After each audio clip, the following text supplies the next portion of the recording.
What did I miss? So what did I say? What I said. Say that offended you? So I felt like you had a lot of comments to make about me and I guess how I was acting or how I reacted to certain things when you were in confessional, but to my face, you were sweet, you were kind, but you never said any of this. Everybody go. Everybody go. Everybody go. Everybody go.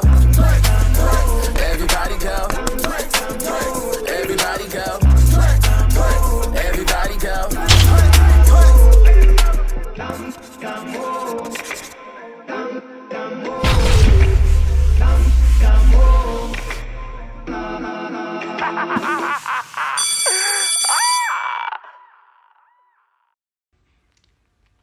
Good morning, y'all. What's the tea?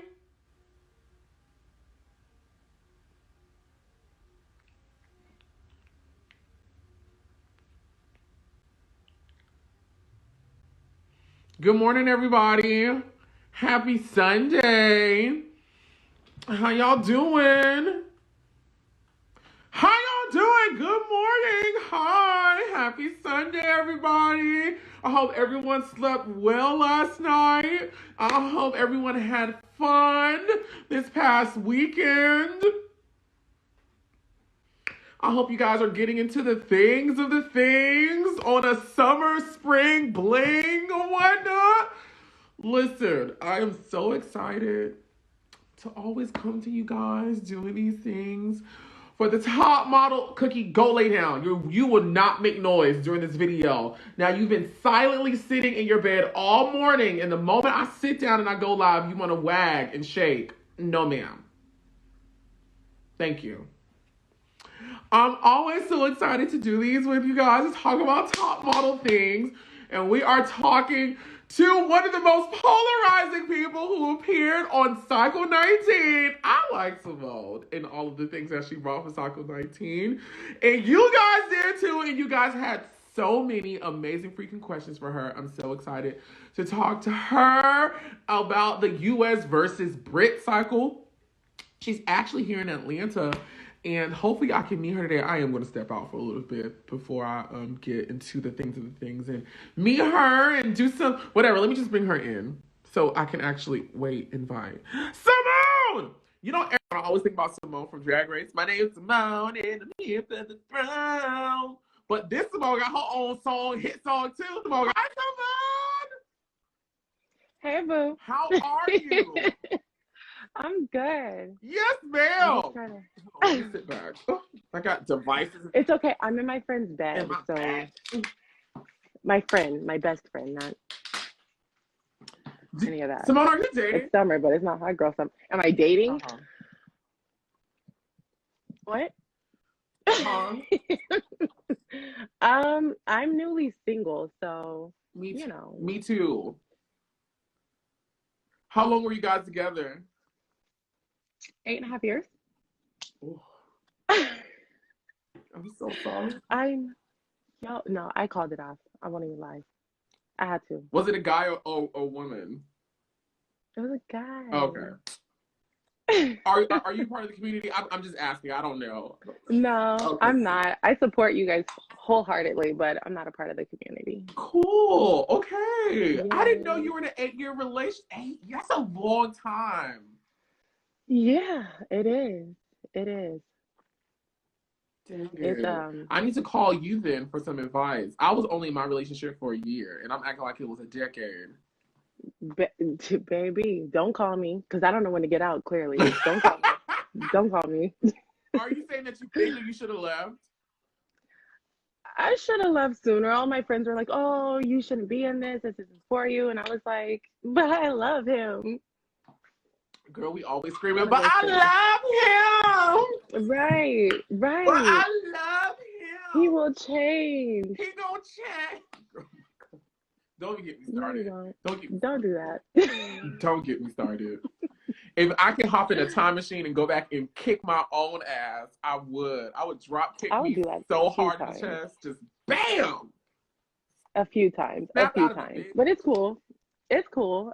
I'm gonna get there. It's not a hot girl summer for me. It's more like lukewarm, but it's giving. Yeah. So. I mean, listen, everything is a stepping stone into a more better and more perfect future. So hopefully you learn the things that you're supposed to learn. That's only going to prepare you to enjoy the things that you're supposed to have. I learned I'm too nice. Don't be nice. Oh, yeah. You can't be nice to these. Sorry, we got an international audience, girl. Come on, let's go back to Top Model. Top Model, I'll get lost. I'll get lost on the phone. You are here talking about Cycle 18 of America's Next Top Model. I'm so grateful you took out time to talk to me and my classmates about the things, other things. How does it feel to still be talking about this goddamn show so many years later? I mean, you know, it happened. I don't regret it, but it's annoying. Really? It is, because it's like, I didn't watch it, by the way. Never? But I just heard, no. I heard so many different variations of people's opinions on me, the other girls, and I'm just like, well, you don't even know that person, so how can you judge them? You don't even know what happened. You think you know, but that's reality TV, babe. Like, you don't know. Yeah. So I was like, all right. And you know, that concept is something that I try to stress so much to my viewers. Viewers, being a person who's watched reality TV, dissected reality TV, and been a part of reality TV, you guys are only seeing 1 hour of like 4 days. Can you imagine if you guys watching right now, if someone filmed you for 24 hours, but they only took out an hour out of that, and of course for people to tune in, they have to take out the most interesting part. So it's going to be of you crying, you upset, you extremely happy, you extremely doing something. Would that paint the perfect picture of you at home? No. So when you watch reality TV, you always have to watch it with the eyes that this is a fictionalized, exaggerated version of what happened. Right. I mean, but it's cool though. I don't, like I said, I don't regret it. When I was modeling, it set my career up for a really good path. So I loved it. Good. When I got out. Seymone, where are you originally from? Yeah. Okay, so that's another thing. They had that really misconstrued on the show. I'm not from Georgia, as you can tell, because I don't sound anything like an Atlantean, a Georgian, like, no. And I know that, and it's low-key a little embarrassing, but I'm a military brat. My parents moved around so much. So when I finally was able to audition, and I was 18, I actually auditioned for the wrong cycle, but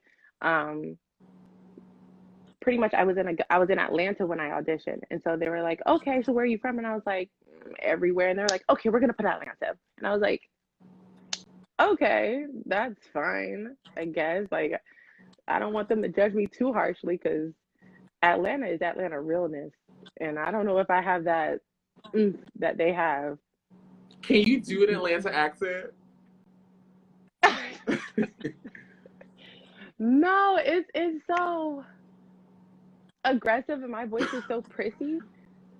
I can't even try. The Atlanta accent is so vocally aggressive. I'm like, how do you guys not have permanent vocal damage for like talking so rough and fast? Nodules. They talk so fast. I think I'm like, I can't. When everything just kind of blends in together, and it's so in your face. You're just like, woo, okay, are you upset at me? Like, what's the deal? And you're just like, no, I'm just spilling the tea. And I'm like, oh, okay, go ahead, continue. Listen, I remember when I was working with Shekinah Joe real heavy, and I used to be around Tiny when her and Tiny were cool. And when Shekinah and Tiny, of course, they're both from Atlanta, when they would get into the thick of their conversations, it's just like, what are y'all saying right now? What are y'all saying? See, I think that's funny that you say that about the women, because I think it's the men. When the men talk, oh, the men are worse. I'm like, right. Right. Yo, they get so mad at me. I've had a few try to like, say a little something to me, and I'm like, wait, huh? And they're like, and I'm like, huh? What are you saying? I didn't catch it. I'm sorry. I'm not trying to be rude, but what? Back to the back to the thing, because I feel like we're gonna go get lost talking about this foolishness.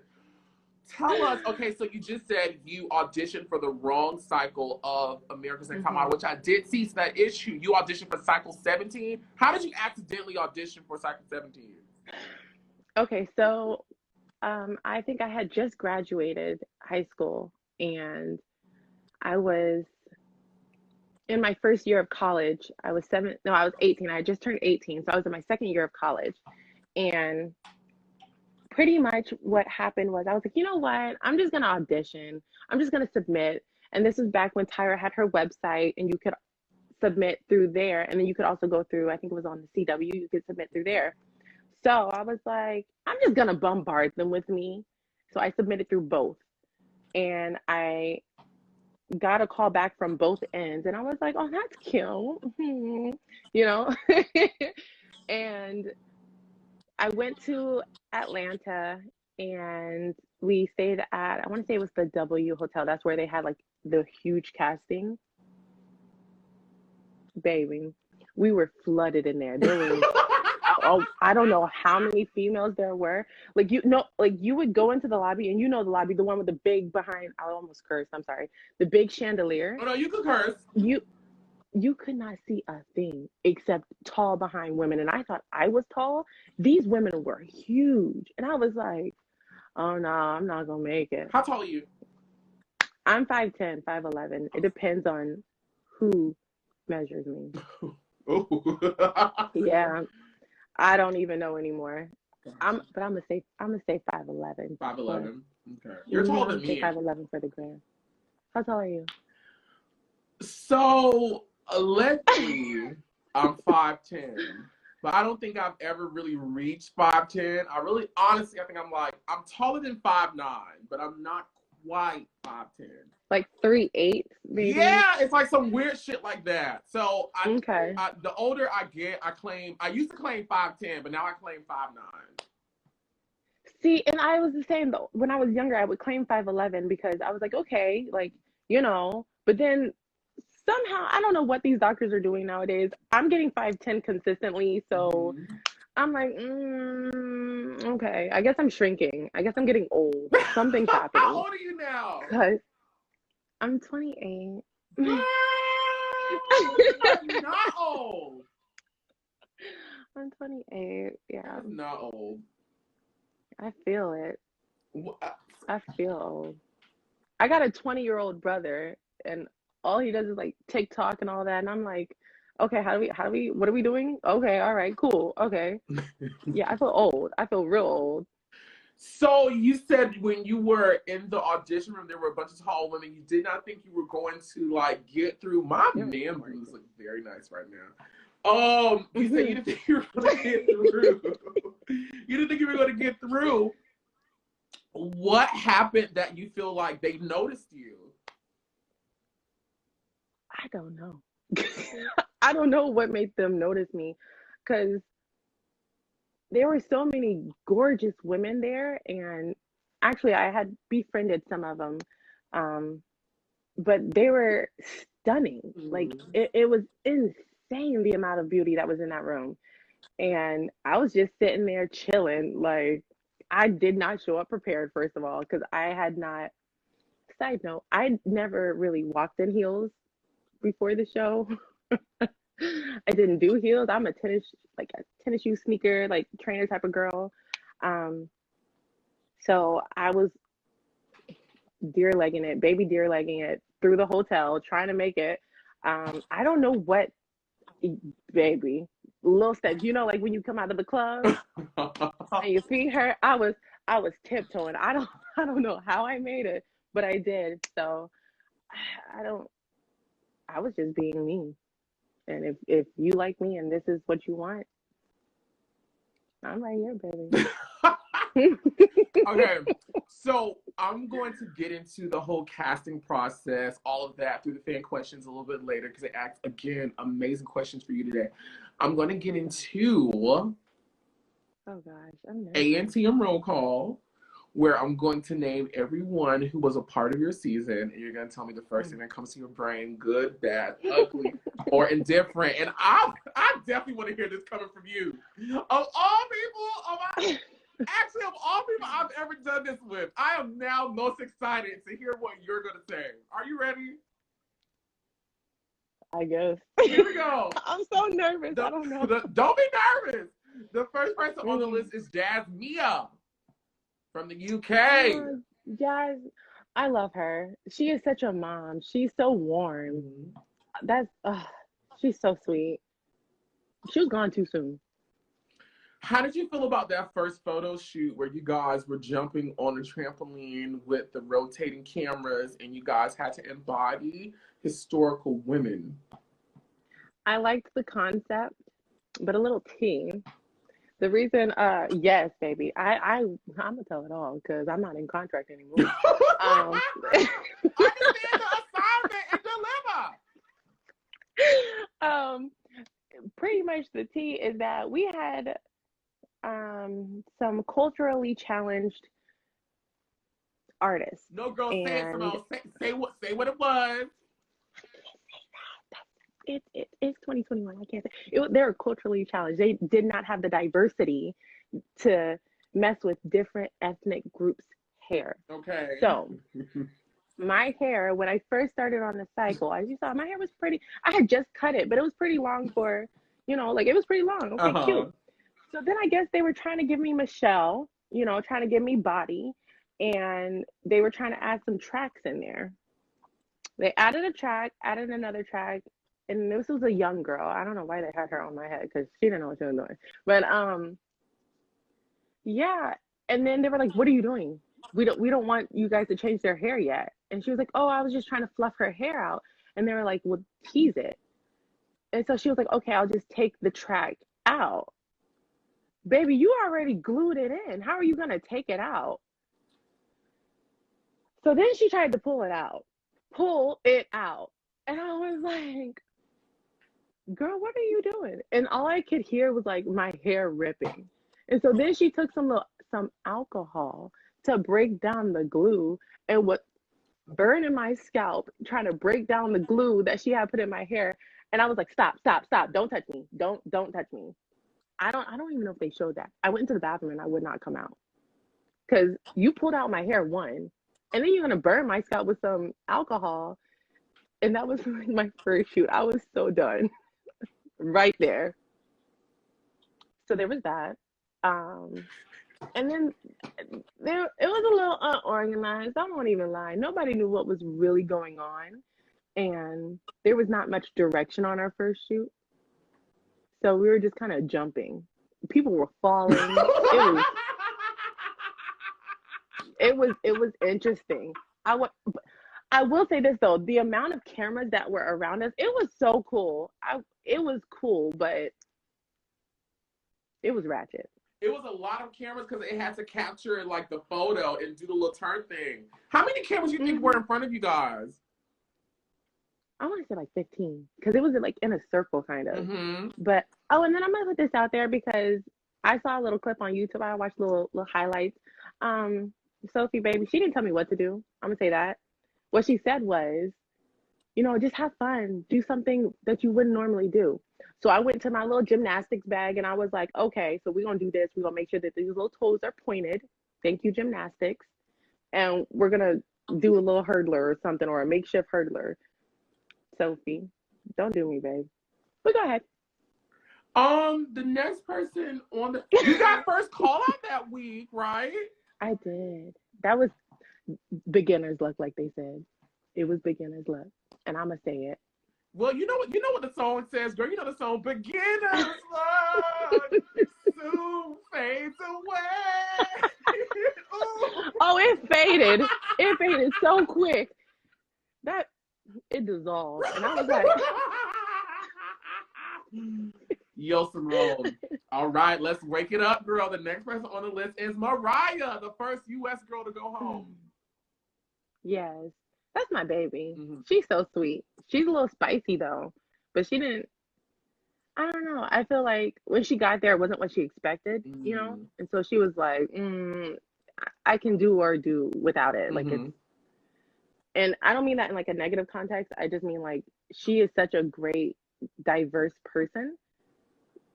She really didn't need it, honestly. And then not only that, like I just think that,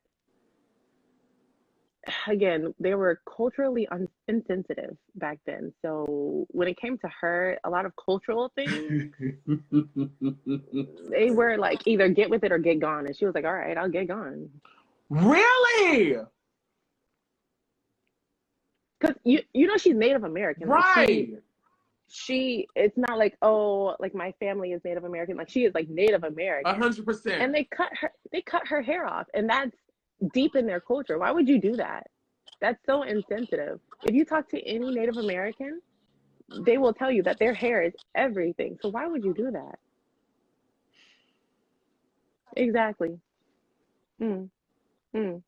That's like when they were blackfacing people, but I'm not gonna say no names, but go ahead. No, like who? You don't remember in those cycles how they were making certain people dark skin and they were like, oh, you're gonna do this. Girl, why would you do that? Why wouldn't you just pick a girl that's already dark skinned? You already got her. She's right there, a goddess.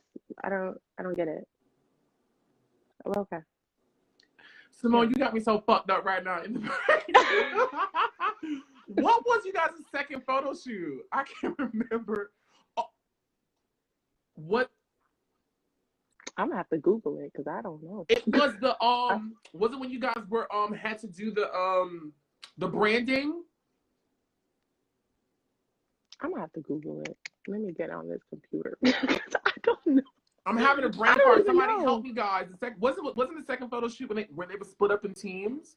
Oh, it was Can the you see the Kardashians! comments? I thought the Kardashians. I can't see comments. Oh, was it? Yes. No, that was after we got our hair done, right? Huh?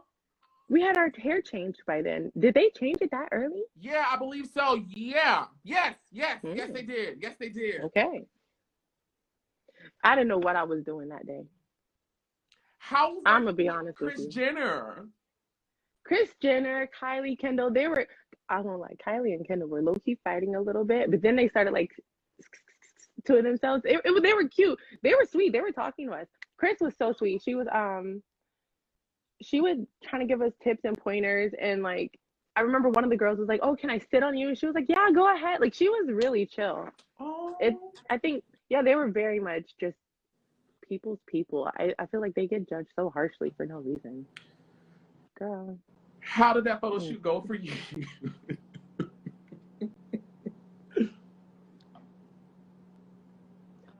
You want me to act like a baby? Like, I don't know what to do. So I just sat there.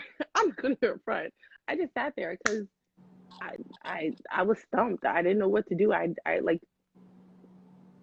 don't know. I didn't know how to model. It was fresh and new. So I messed that up real good. I messed that up real good. It was a cute little look, but I deserved that little spot that I got. I won't even lie. That was all me. We love an honest queen. The next person on the list is Louise Watts. Oh, she's a queen. She serves. She serves. Have you seen her? Yo, when she first got there, I was like, who is this? Girl? Because we met in Universal. That's where we met the British girls. The American girls, we met at the airport. But they didn't show that. Oh, I was talking. Because wait, you're going to do casting later. Never mind. But I met the American girls at the airport. The British girls, we didn't even know who they were until they walked up on us. No, go ahead and talk about it since it's on your heart now. Basically, some of the girls, like I saw Azmarie in the hotel during casting.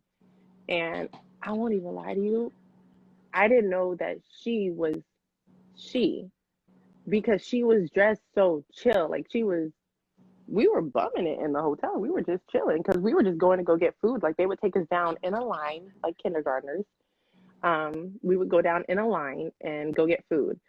So there was maybe like 500 girls for like, you know how they used to do like I think was it the 30 girls at first? That they narrowed it down over time. So we were there, I want to say in the hotel for like 3 or 4 days before we went on the show. So a lot of the girls that were there, I had already seen them. And I was like, oh, that's cute. She made it. I don't know her name, but she was cute. Okay, I saw you, boom. But yeah, I had already met them. Or not formally introduced myself, except for a few. I think there was like maybe 2 or 3 I hadn't seen.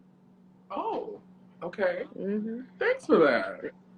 Mm-hmm. So Louise Watts, who is most known in this cycle for having that big explosive moment at panel that resulted in her quitting and saying she would whoop Kelly Control's ass. Mm-hmm. What happened? So I was waiting for this. So they literally bashed her for like 15 minutes before they got to Kelly. It was so bad that our feet were hurting and we were sitting down while they bashed her and talked about her. And we're just sitting there like, why are they being so rude? And she does this thing where she like fiddles when she starts to get upset or she starts to get emotional. And at first I think she was just hurt that they were attacking her like that. And then when it got to Miss Catrone, and I'm not going to say that she's mean, but she's very cut and dry. I knew she didn't like me and I'm cool with it. It is what it is. But when they got to her, I was like, why is she even talking like that? I think that's so crazy. And so Louise said what she said, and she meant what she said. And I support everything that she said, because if it were me, if I would have seen you on the street, I would have punched you in the face too, boo.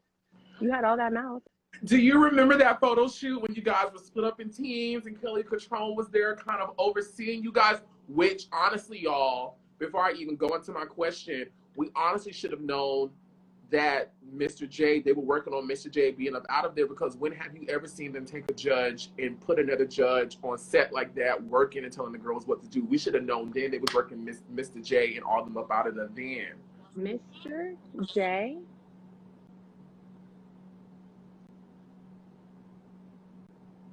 Well, what you got to say, Seymone? So there is this one part. I'm gonna skip a little bit. There is this one part when we had to. You say you gonna Fashion skip? Week No, in don't Canada. skip now. Don't. No. I'm gonna skip ahead. Okay, got you. So there's this part where we had to do casting for like Fashion Week in Canada, and they were like, "Oh, you didn't get any bookings." Lie. So what happened was I walked 2 shows. I got 1 booking that I couldn't participate in because they had already contracted another girl. They wanted me to be like the Queen of Hearts for, I don't know who it was, but I had walked in 2 bookings that show. And one of them they didn't show because they were not prepared, because I got big feet, baby. They didn't have no shoes for me. So your girl was walking like what she could. So yeah. And so that's why when the judges went to come to me and like tell me, I guess, deliberate on me, they never finger wagged me on not having any bookings, because I did have bookings. They just didn't show it. Ooh! And then, bitch, let's wake it up. And then on top of that, when they told me that I couldn't walk in the show that had the Queen of Hearts that they had the girl casted for already, I was like, okay, well, that's fine. I'm chilling. And so we were all just sitting down. And I guess I have an RBF. That's not my fault. That's just genetics.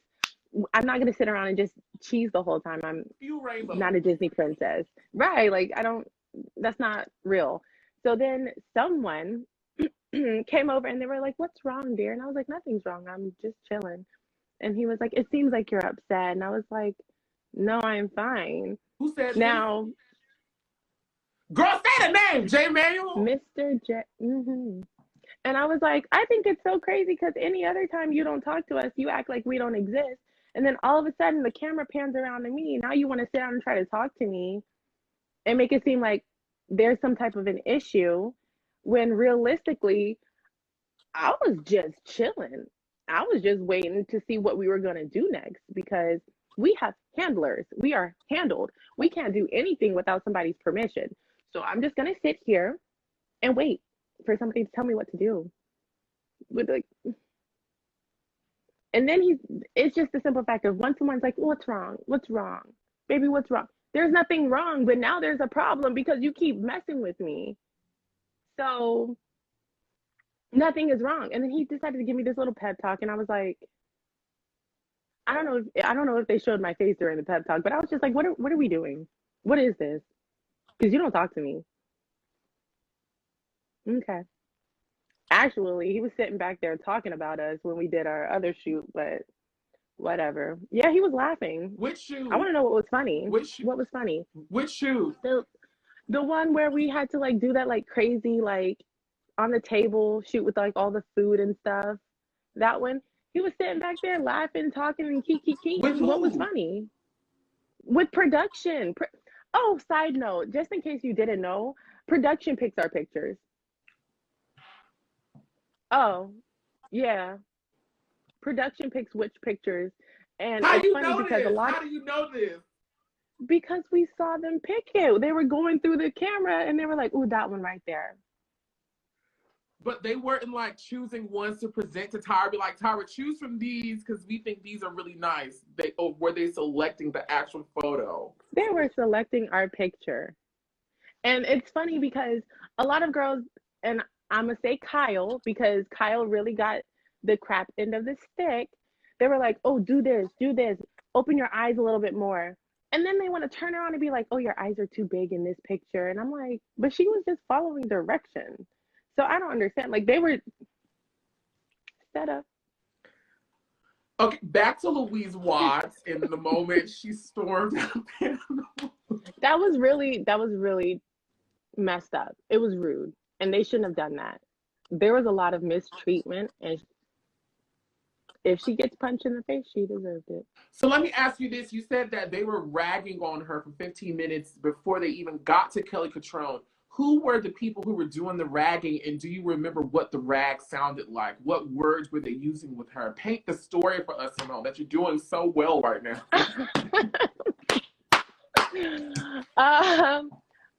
I don't remember exactly who all it was, but pretty much it was a collective group of them basically saying, you know, like, you don't take direction well, or you have this sort of attitude where you feel like you're superior or you're better. And I'm just like, Louise? You're talking about Louise? Nah, that's not Louise. That's not who baby is. Like, Louise is honestly, she's feisty, but she is the kindest soul. Like, she's so sweet. So they hurt her feelings. She was actually in tears. What do you think she's gonna respond with? They tried. You know, Seymone, I'm only gonna do this because I know you can handle it. So I'm gonna keep on pushing just a little bit more. There was only 4 people on the judges panel that episode. I can't remember that guest judge that was sitting down. It was. See, I don't remember the guest judge either. I remember her. It was somebody. And the only other people was Nigel Barker and Tyra Banks because the budget was cut. So they only had so many spaces for the people on the places in the stage. So it was only Tyra Banks, Nigel, and the +1 that was talking. We felt that budget cut. But anyway, girl, they ain't gonna shut me down after this. Tyra ain't never, Ken Mok ain't never fucked with me before this. Girl, my shit is done after this. And since you're going out, let's go out in a blaze of glory. Let's do it. Strike it, awesome.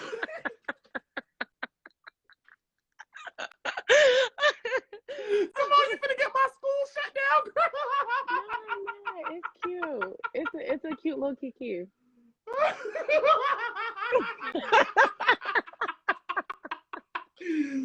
Seymone, what else do you remember about Louise and her explosive moment and her leaving? Because I talked to my baby daddy, Azmarie, and Azmarie said that she was ready to walk at that bitch too. Oh, yeah. I'm telling you, because they were legit going in on her, and we were like, why are they doing her like that? And I feel like they were gaslighting her. That's what I genuinely feel. I feel like they were trying to get a reaction out of her, as they did on that show. And Now, mind you, I'm not bitter about it. I love the show. I'm very thankful. I'm very thankful for the experience. Now, would I recommend it to other people? No. I would not recommend it to other people because I feel like it takes a lot of mental strength. And after being on the show, not only do you have to deal with real life things back home, but you also have to deal with it was really production. The production team, the crew is what really did us in the most because we were handled. We weren't even treated like people. We were treated like animals. They were like, "Oh, can I go pee?" No, you can't go pee. Sit down. Who? I want to... Either you take me to go pee or I'm going to pee on this bus. Y'all in the comment section remind me. I believe it was Alisha who I spoke to who said that when you guys were not filming, that you guys had to turn around when Tyra was like in the room or something like that. Do you remember this? So we did have to turn around. We had to sit backwards. Why? I don't know why. Honestly, I don't know why. Or they would have us, oh my gosh. They had us in this back room. There were a few times where we were like, it's hot. Turn the AC on. What is this? Or they wouldn't feed us some days. They forgot to feed us a few times and they would have to order us pizza stupid late at night. And we're like, we're hungry. What are you doing? Why aren't you feeding us? Like, budget cut.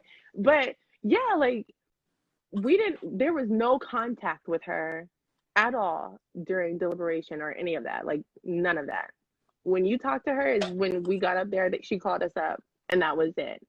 And then she came in the house once, but it was like for maybe like a cute little 15 minutes. So I think what really happened is because, like she's not, it's not under, I don't think it's under Banks production or if that's what it was called. I don't think it's under that anymore. And so I think because it's not, she doesn't have her hand in the pot as much. I don't think she's aware of everything that's going on or everything that happened. And if she is, then, I mean, like, it is what it is, but she was nice to me. I just don't think she knew exactly all the tea. How long were you guys at a standstill when Louise blew the place up? Well, deliberation was an all-day event. So we're sitting there standing in those heels on that little platform all day. Some people came to it drunk, hungover, but Contestants or judges? Contestants. Who used to be drinking? A cute little pixie. Oh.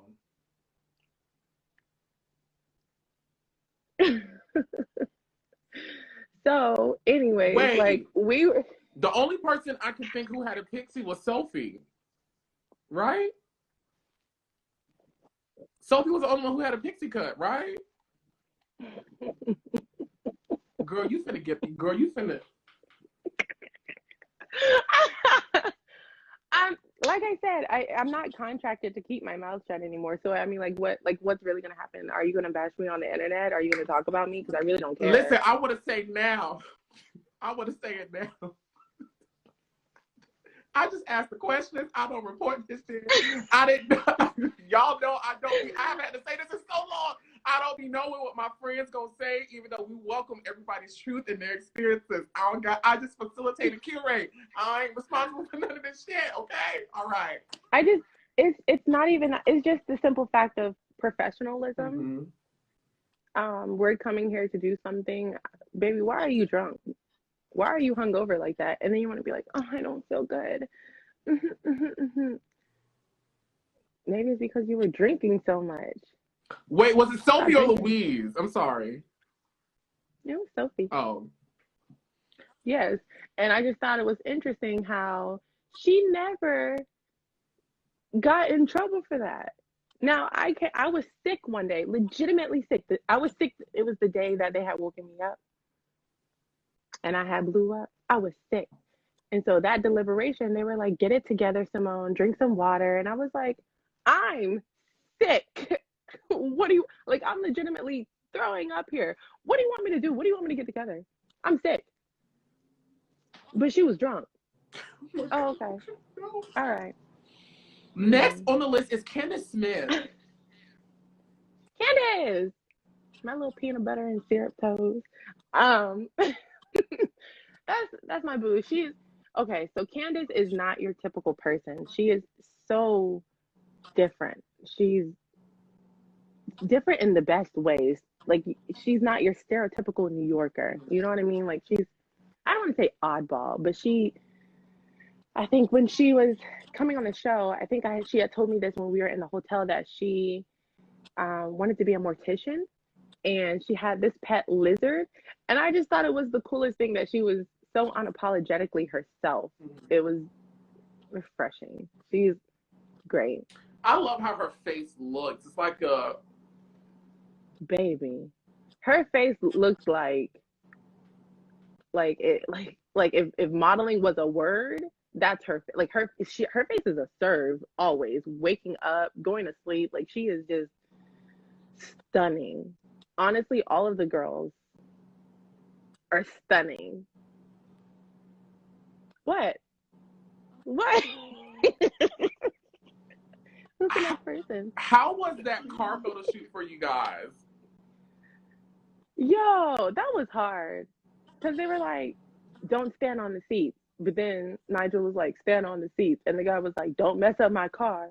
And I'm just like, Nigel, I'm sorry. You're not as intimidating as this man right here. I'm not about to stand on this car. Because if he gets upset at me, it shoves me out, we don't have a problem. So it was hard, but it was so interesting. It was cool. They were doing a lot, but we had to baby those cars. And it was hot. I bet. It was so hot. California gets hot. Does it? California, okay, it's not like Atlanta hot, because hot here, I was like, oh yeah, it gets hot here, girl. Whew. But California, we get into like 105, 106, and it'll beam. Yes, it'll beam in the summer.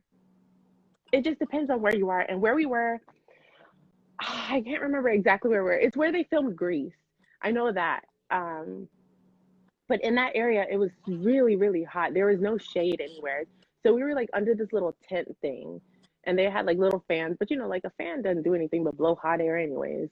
So we were hot. We were sweating. There was a lot of translucent powder going on. I bet. A lot of it. But it was cool. It was real cool. I bummed that one too. I'm not gonna even lie. But my dress didn't fit. They had my dress pinned on one side. Side note, everyone that was in the comments, because I don't think people realize that we have people back home. So they're calling us and they're like, oh, so-and-so is saying this about you. They're talking about this. Da, da, da, da, da, da, da, da, da. So Azmarie had a friend who got the inside scoop before anybody did. And so she was coming back telling us what people were saying.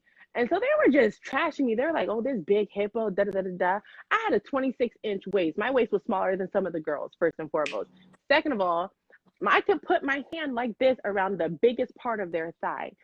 I'm not going to be that small. I got big boobs, butt, and thighs, baby. Like, I'm just not going to be that tiny. But I'm going to tell you right now, I walk down the street, I walk around the corner, I go to the gas station, wherever I go, baby, I'm turning heads. I'm not big. I was never big. I was legitimately your average size girl. I still wear juniors to this day. Like, I'm a smooth medium in my clothes.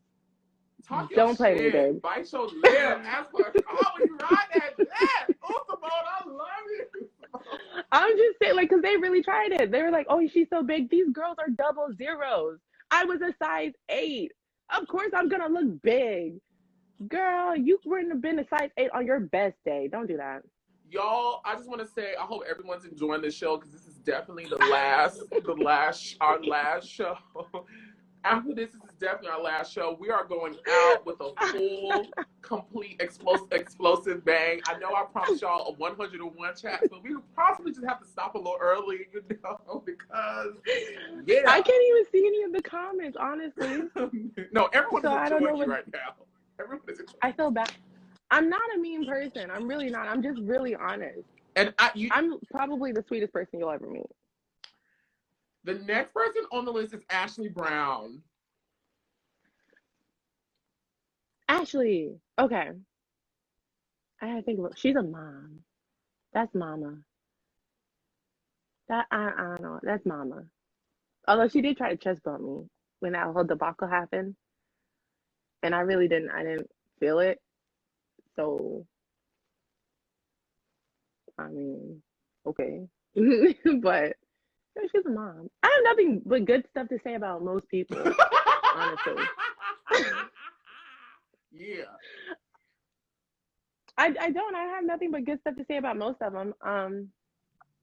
Yeah, she's a mom. She was sweet. She was great. I don't know why she tried to bump me though. So that was cute. I How really didn't feel it. She was kind of like bounced off me, and I was like, oh, okay. how was that maple syrup photo shoot for you guys? Wait, no. Yeah, that is maple syrup. That is maple syrup. How was that for you? First of all, Canadians make some bomb ass syrup. It's It was good. so. Although when it came time to take it off, it felt like a smooth little wax. Like it did not feel good. It was so, and then it was awkward because a lot of the handlers were men, so we had to take our clothes off fully, and they had to wipe us down with baby wipes everywhere. And I was like, Wait, pause. I just want to make sure this is being delivered correctly. So you are saying that when you guys did the maple syrup photo shoot, where you guys recovered from top of your head to the sole of your feet, and in every crevice in syrup, you guys had to remove your clothing, and they provided male handlers to clean you guys up. we had female handlers too, but because it took a while to get syrup off of certain people, they had to use as many hands as they could. Gotcha. Okay. So we didn't take showers there. So they baby wiped us down. And it was just weird to me because I was a cute little doe-eyed girl back then, and I say girl, and I'm like, why is this man touching me? What is going on? And I was so, and it was weird because they always portrayed me as sexy, and I was like, who's sexy? Not me. I don't know who you're talking about, because I wasn't a sexual person. I was cute. I was doe-eyed. I was like, ooh, I think he's cute. Like, so I don't know. I just thought it was awkward. It was uncomfortable. It was weird. Yeah. What? I'm just not used to having men just wipe up my private parts. What else do you remember about your trip to Canada for the maple syrup photo shoot? Oh, we were drinking in that hotel, I'll tell you that, every single one of us, because in Canada it was legal. We were drinking. We went to the tower. We got to do a little bit of I think it's called the Needle. We went and got to do a little bit of a sightseeing, kind of. We ran into one of the girls that had gotten eliminated. So there was that. Because once you get eliminated, you still travel. Mm-hmm. You don't go home. Mm-hmm. You stay there Mm-hmm. and you travel along. So we had ran into one of the girls who got eliminated, and we had kind of got in trouble. Can we pause right Because there, we right went fast? Can we pause, just pause for the cause just ever so slightly? Something you just said, I'm going to make sure I put a pin in that. You ran into one of the eliminated girls in Canada. Something just, boom, hit me in my head. This is cycle 18. The fan voting thing hadn't been introduced until cycle 19. However, you said that one of Azmarie's friends were reading the comments and telling you guys, explain to me, what were they seeing and what were they commenting on? Because this was before they started releasing photos online, right? So somehow people were finding out who was who, and they were talking about it on this one website. I can't remember the name of the website.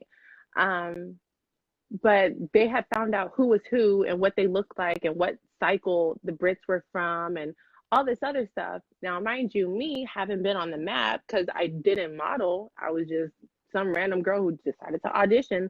They had mixed me up with this other, she's a little bit lighter, a little bit heavier, incredibly gorgeous girl. And then they were like, no, I think it's this other chick. She looks like an ogre. And I was like, bitch, try again.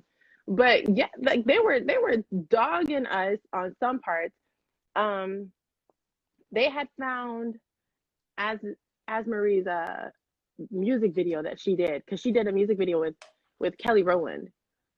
And so they were like, "Oh, Azmarie, that's that one girl, da da da da."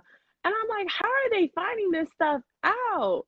Because we were supposed to keep it hush hush, and all of the people that we were calling on the phone had to sign an NDA. So who's talking? Ooh, someone just said it in the comments. Remember the first episode you guys did that public meetup? Maybe it was that. I don't see how they knew. Who knows me? Like, I'm a nobody. How do you know who I am? That public meetup, honestly, there was a crowd, but I don't see how they would have known who we were. Not unless, like, they're on their Catfish, Neve and Max thing. Like, I don't know how they knew who we were. Or at least me. Gotcha. Okay. So fast forward back to where we were before I stopped the cause. You guys ran into an eliminated contestant and got in trouble. Tell us about what happened. So the girls that had gotten eliminated already, pretty much they would go out. They had fun. They were doing the do. Getting tattoos, doing the do. We all had got matching tattoos. Well, most of us, I want to say. Permanent tattoos? Where is it? I had mine removed. Where was it? Mine was on my neck. We had got it like behind our ear. But I had to have mine removed because in California, that's gang associated. Oh yeah, girl, take it off. And so I live in California. I'm not getting run up on. No, we're not doing that. I can handle a few girls, but I can't handle no gang members. They're ruthless in California. But yeah, we had ran into Azmarie and them, and I was like, "Oh, Azmarie, we miss you." And they were like, "Okay, break it up, separate it. You guys aren't supposed to be talking." Da da da da da. Because when they turn the cameras off, we can't talk, but we can sing songs. So we can't listen to music at all when we're going places or traveling. But if we agree to not talk to each other, then we can listen to music. So this is, what was that song? It could be purple, it could be pink, depending on how you mix that. Mix that drink. Is it I'm on? Is it I'm on? I'm on one Drake. That when that came out, and then there was a song by J. Cole that came out back then. Is it Nobody's Perfect? I think it was Nobody's Perfect. And so we were like, "Oh, we won't talk. Just turn the radio off. We won't talk." We were trying to listen to the radio as much as we could because we couldn't do anything. We couldn't talk to anybody, or we weren't supposed to be talking to people. So, yeah, we got in trouble. That's we'll get there. There's a lot of rules that were broken and rules that were set right when we got there that were not upheld. So, what rules? Like, we had a bat phone, or we called it the bat phone. It was a secret phone in the house that production would call us on. So if somebody got in trouble, you got to call them the bat phone. If we did something we weren't supposed to do, you got to call them the bat phone. If you had to go to confessional, you got to call them the bat phone. If production or the doctor, we had a doctor, wanted to call you out, we had the bat phone. And they would be like, "Oh, tell so-and-so to go here, whatever. So that night, I got to call them the bat phone. I got in trouble, low-key. Because you talked to Azmarie and them? No, I mean the night that we had that big blow up. Because the cops were called. Are you talking about the night with the Brits? Okay, all right. The next person on the list is Azmarie Livingston. I didn't really know Azmarie that much. She kind of keeps to herself a little bit, and I think that's why the judges thought she was better. But she's really one of the most humble people ever. Yeah, I didn't really get to talk to her that much because she was just kind of to herself. Gotcha. That's it. Yeah. She was chill though. How did you feel about her getting eliminated? Was it shocking to you guys? Yeah, I didn't. I thought she was gonna like. I thought she was gonna be like top four, top three. I didn't think she was gonna win, not because she didn't have the potential, but because of other things. But I definitely I thought that she was gonna make it a lot further than what she did, Mm-hmm. and I don't think that she deserved to go home at all. Gotcha. The next person on the list is Kyle. My baby. Okay, so she's not on social media right now, really. But they did her dirty. Kyle is such a sweet soul. She's so quiet. So I think she was just over it after a certain amount of time. Because when I tell you, like, they really dogged us or like they just mishandled us completely, they did. And she's not the type of person to get feisty, get all riled up and be like, ah, da da da da da. She's just like, oh, you know, like it'll fix itself, or like she's really sweet.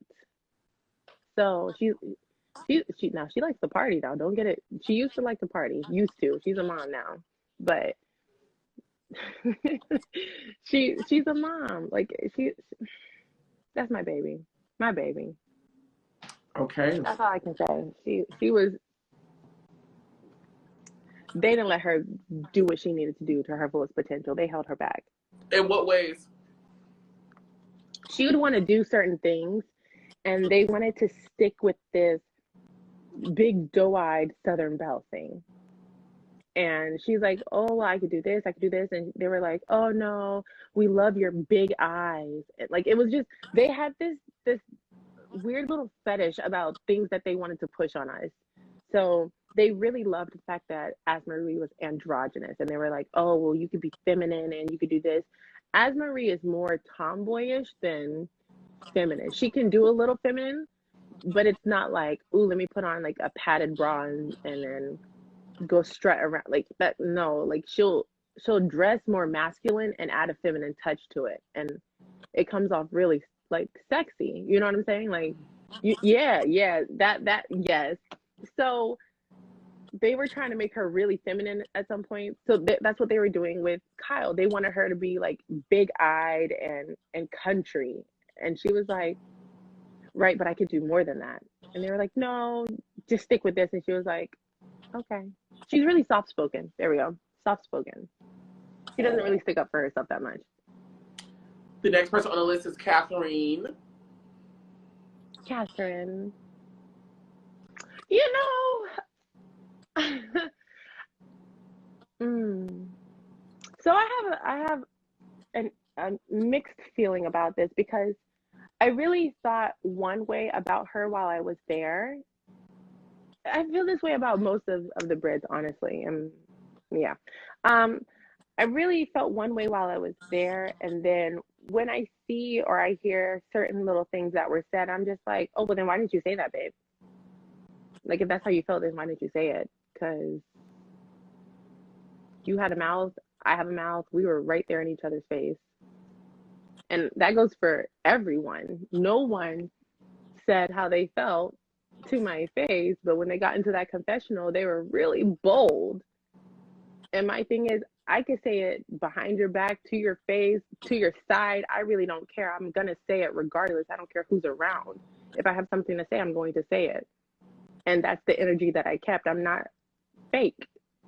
So I'm not going to say that Catherine was fake. I'm just saying that she felt a certain type of way about certain little things, and she never voiced it. She was always really sweet with me. So I'll say she was nice,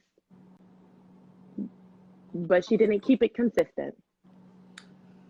The next person on the list is Ebonee Davis.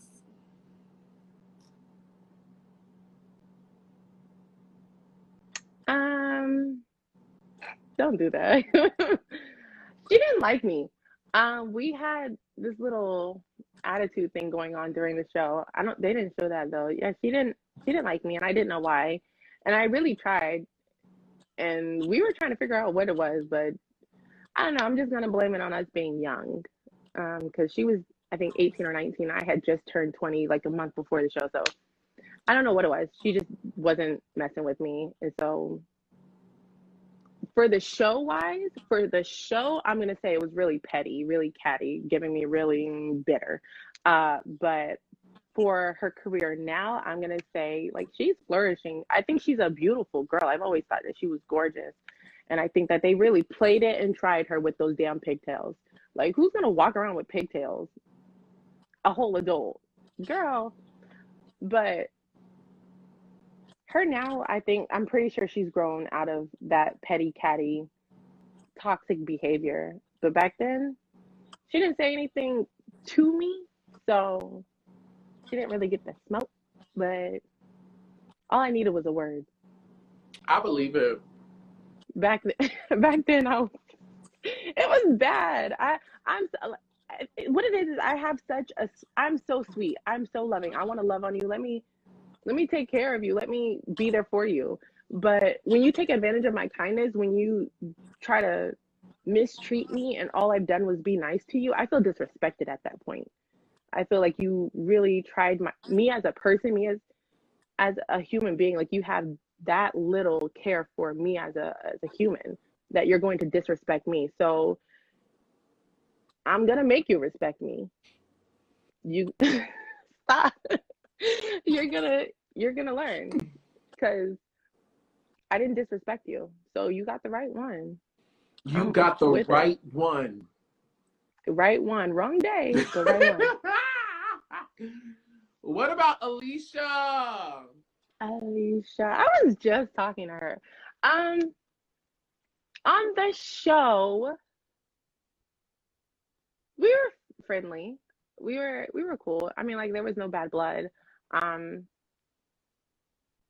think so I couldn't really talk to Alisha as much as I wanted to, because Ebony was always there. And her and Ebony were really close back then. And so I'm not going to sit here and be fake. That's just not something I'm going to do. I'm not going to hang out with you. I'm not going to play nice with you, because you don't know how to be nice. You don't know how to be cordial. You have an attitude all the time. So I'm going to catch Alisha whenever she's by herself. And so we would talk and we would have like little heart to hearts. But now, no, I'm not going to do that. But, no. That's not my business to tell. That's not my business to tell. So, just know, when you see a wolf in sheep's clothing and it comes out, it is what it is. What's done in the dark comes to the light. But anyways, Alisha is my little baby. She's so sweet. She's so freaking stunning. That woman is gorgeous. She is my equivalent to like an actual person to Rihanna. That's my Rihanna. Like, if Alisha was like, baby, I'm feeling you, I'd be like, I'm there for you. Let me know. What are you doing? Stop. Stop. You are such a mess. What are you doing? What is that? Seymone, I didn't know you was going to do all this morning. What are you talking about? I think it's afternoon now. So it's not morning.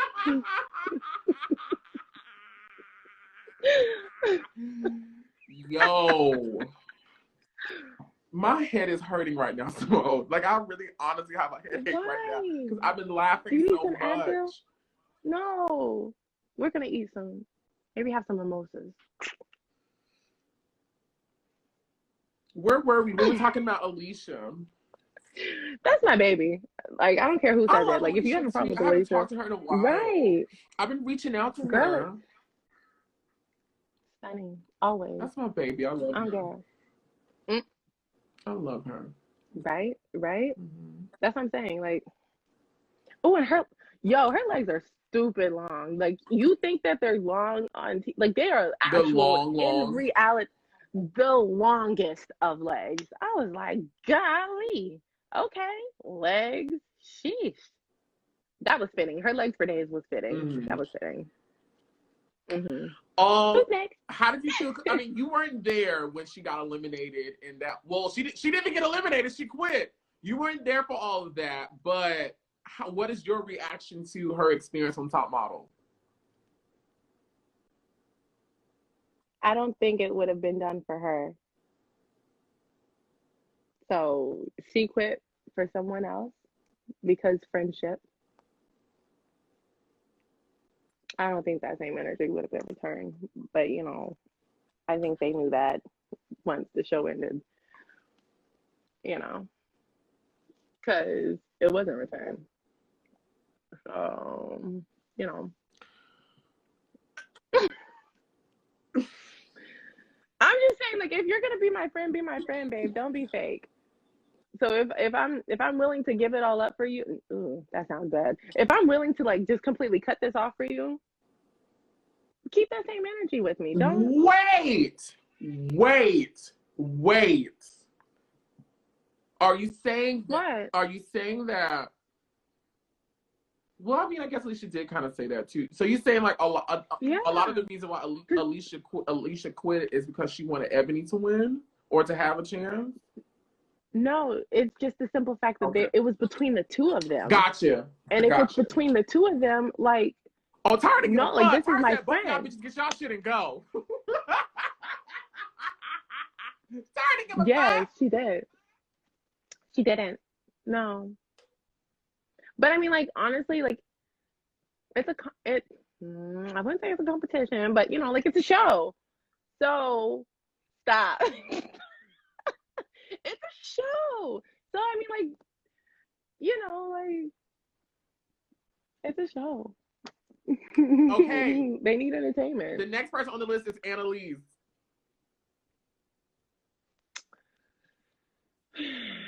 Okay.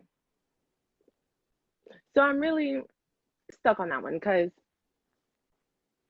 during the show, it's again, like, you had one thing to say to me, but then to my face, you acted completely different. And then after the show, we would talk, and then I would hear from your podcast or whatever otherwise. So it's the lack of consistency for me. Because regardless of who's around, regardless of who I'm talking to, I'm gonna keep it consistent. Like, I'm not gonna switch it up. I'm getting text messages. I'm sorry. Oh yeah, girl. Oh girl,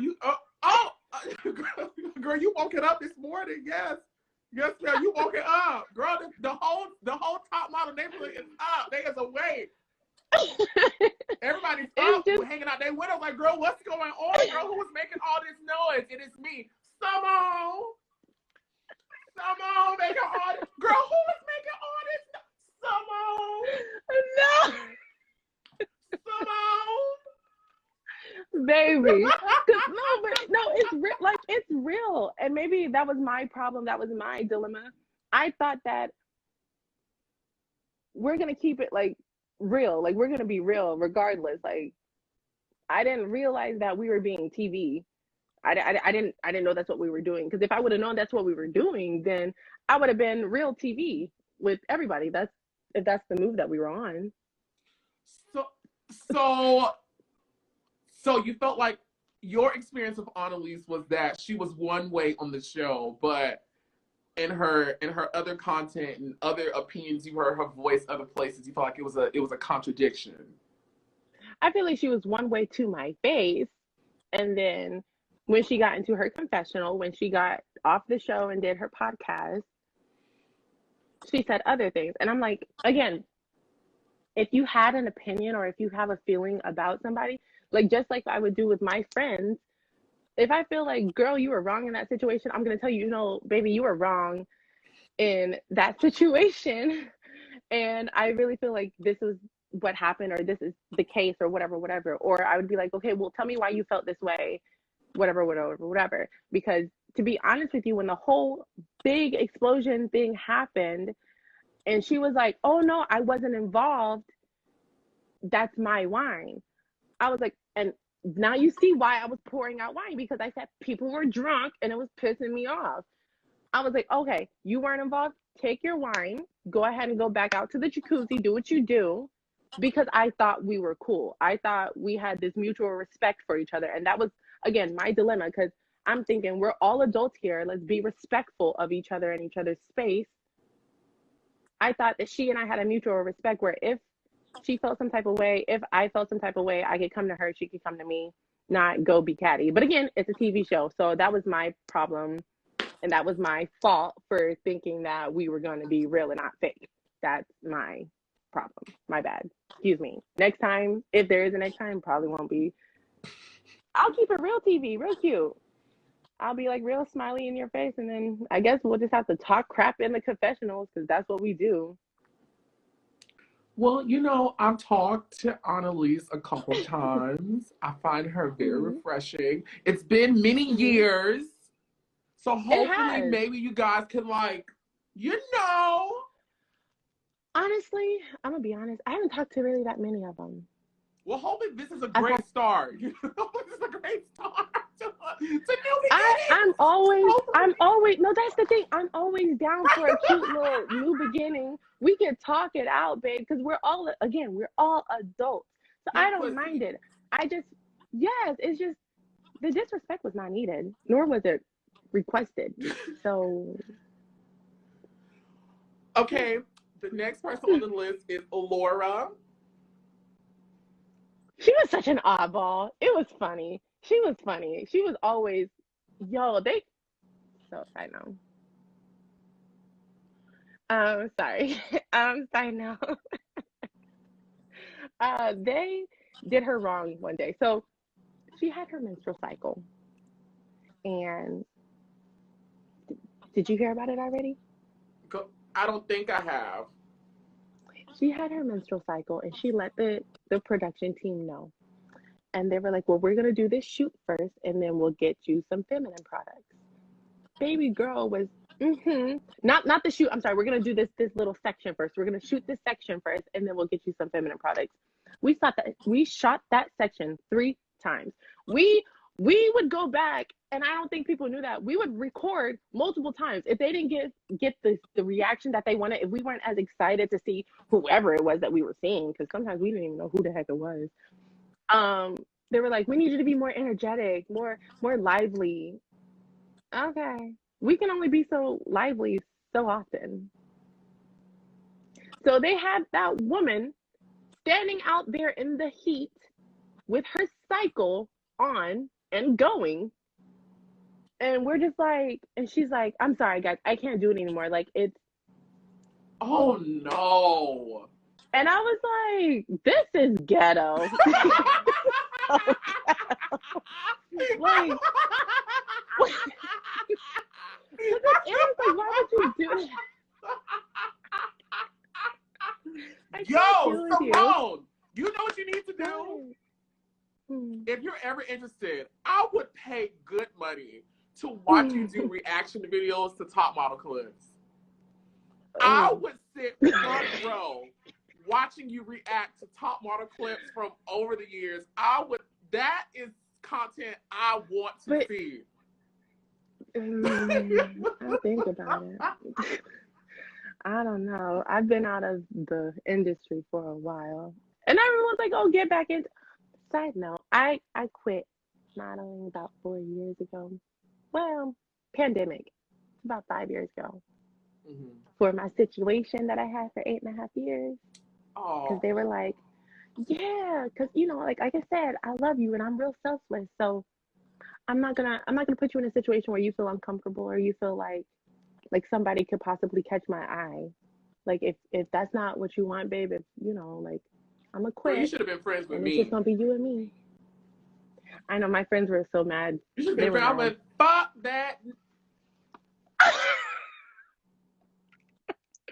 Well, my little friend that I have now was like, "Oh, you should have kept doing it." But I'm not gonna act like I haven't had my boy problems in the past, but ain't no boy ever stopped me from going to go get my bread. My bread and butter, jelly, and yams. Thank you, man. I know. I shouldn't have stopped. You should have been my friend. You're gonna have to wait, Daddy. Let me go get this. You should have been my friend. Oh yeah. Where were you when I needed you? Listen, my girlfriends, I don't play that when it comes to the male species. Now with my punk friends, girl, go ahead and play with the trade. But my girlfriends, oh no, tell that man he can wait. Let's go get this. Baby. And I was getting it. That's the thing. I was like, ooh, this is money. I don't want to be tone deaf right fast. We're going to keep talking about No. Laura. So Annalise Let's is go. in the chat and she wants to join. Okay. But I don't want to do it. Annalise, I don't know how much time you have. I would love to get through at least like the portion you and I are supposed to do. And then at the end, if Annalise is still around, which probably be like another 30 minutes. And if you still have time, and if Annalise still has time, I would love if she joined because she does want to talk to you, I guess. Listen. That's fine. Okay. Oh my God. Okay, back to Laura. Yeah, they did her dirty. They shouldn't have had that woman standing like that. Like that was really messed up. Mm-hmm. And then last but not least, the winner. Oh, wait. I'm sorry. I forgot. You know, another thing that I forgot to touch on with Annalise. I don't know if she told you. This is not tea. She had nodules on the back of her neck from our little... you know what? That's to touch on everybody. Everybody had a bad experience at the salon. Ebony got burnt. Laura's scalp was burned. She had scabs in her head. Scabs. Big behind scabs. She was bleeding Annalise the said first yes day. with her weave. Yeah, she had nodules. And it wasn't like nodules. It was her lymph nodes behind her neck. All like there was like 3 that were swollen back here. And they're just like, oh, it'll go away. Da da da da da. And then who else had something done? Like I said, Mariah had her hair cut real culturally insensitive, you know, but you know, it's 2021, so they'll cancel you now. Who else? Ebony had her little pigtails. I thought that was lazy. It wasn't lazy? Okay. Thank you. That little bang. Anyways, I didn't like what they did to Alicia's hair. That was giving me real auntie. Like, why would they shave the side of her head like that and then give her that little bob? Why would they do that? They could have gave her like at least, you know, like how Cassie did it when she had that long. But if they did that, that would have been sickening. That would have been sickening. But the bob, she was auntie. They gave her auntie, and I was like, I would have loved if they would have cut cut Alicia's hair. Alisha was short hair, been cute. Almost like shaved 90s shaved it on the sides and just put it, you know, gave her a little something on the top. Yeah. Like Halle Berry. Like a Halle Berry. Like kind of like the feminine version of what I have, like bald it on the sides and then give her a little swoop action on the top. She would have looked good. She would have looked real good. Stunning. Last but not least, Sophie Sumner. I'm sitting back. I ain't go ahead. She drank a lot. She played cute a lot. Emphasis on played.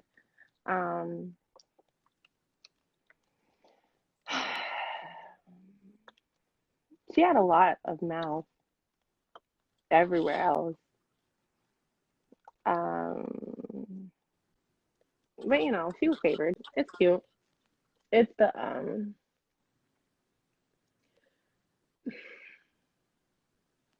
I don't know. It was cute. She was cute. Do you feel like the competition was Yep. Go ahead. Y'all, this is definitely our last show today. Do you feel like this is it, everybody? This is it. No, this is it. Like, what made you feel like they were showing her favoritism? What makes you feel like? And if you can, so that we can understand your understanding, give us like moments, experience that you saw where it was like they're giving her a leg up or they're favoring her in this experience. So pretty much the whole experience. Girl was drunk every day, but it was not a problem, clearly. Girl, like I'm not gonna say that she wasn't a good model. I'm not going to say that. But what I will say is, oh, I will say this. They edited, and I wasn't expecting them to edit the way that they did. They edited our pictures like real, like legit Photoshop. And I was like, oh, wow, why would they do that? Because one, they low-key made me a little bigger, and two, they smoothed her skin out flawlessly. So, she's a great model, but as a person back then, 10 years ago, or almost 10 years, I didn't like her. I'm gonna be honest with you. Okay. I didn't try to talk to her. I wasn't trying to get to know you any more than I already knew because I didn't like you. You were not entitled. It was just the privilege for me. Like, I just was not expecting the treatment to be that different from everybody else. And it was very evident. And I was like, okay, I see what this is. All right, so I'm gonna write it out until they send me home. Hey. I was over it. I won't even lie. When she said, she was like, you seem like you're over it. I was over it. I didn't want to be there anymore because I was tired of being mishandled. I was tired of not being fed when I'm a person and obviously I have to eat. I was tired of the fakeness of a TV show. Like I was not thinking reality TV would be like that at all.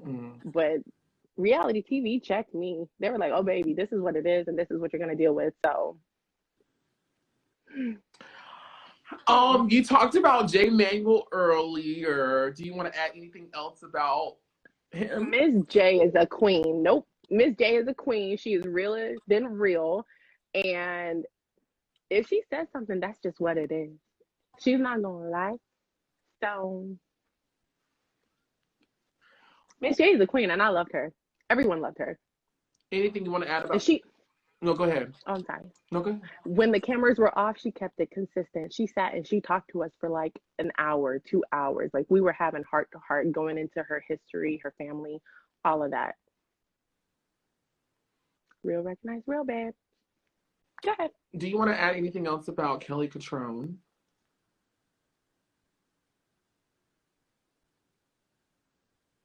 No. Okay. Do you want to add, do you want to talk about Nigel Barker? Okay, so this is kind of touchy. I think because they tried to sexualize me so much, it made me uncomfortable. So when he would comment as a man, and I saw him as an older man, when he would comment on my sexuality, because I wasn't used to that, I was like, ooh, okay. Because he was like, he said this one thing. I don't know if they put that in there. He was like, ooh, syrup's on you. I want to lick it off. And they were like, ooh. And I was like, lick it off. Ugh, that's nasty. You don't want Nigel Barker to lick syrup off of your body. Everyone loves Nigel Barker. Now I don't get lost into the fantasy, and it's not because it's not because he's an attractive man. I mean, it's not because he's not an attractive man. It's not because he's white, because girl, I don't give a fuck. To be quite honest. Stop! It's not because it's just I've never really gotten into the Nigel Barker fantasy. Me personally. Yeah, it wasn't giving for me. Just me. Not saying the fantasy is not there. I just was never a fan who wanted to see. Y'all saw how I did that?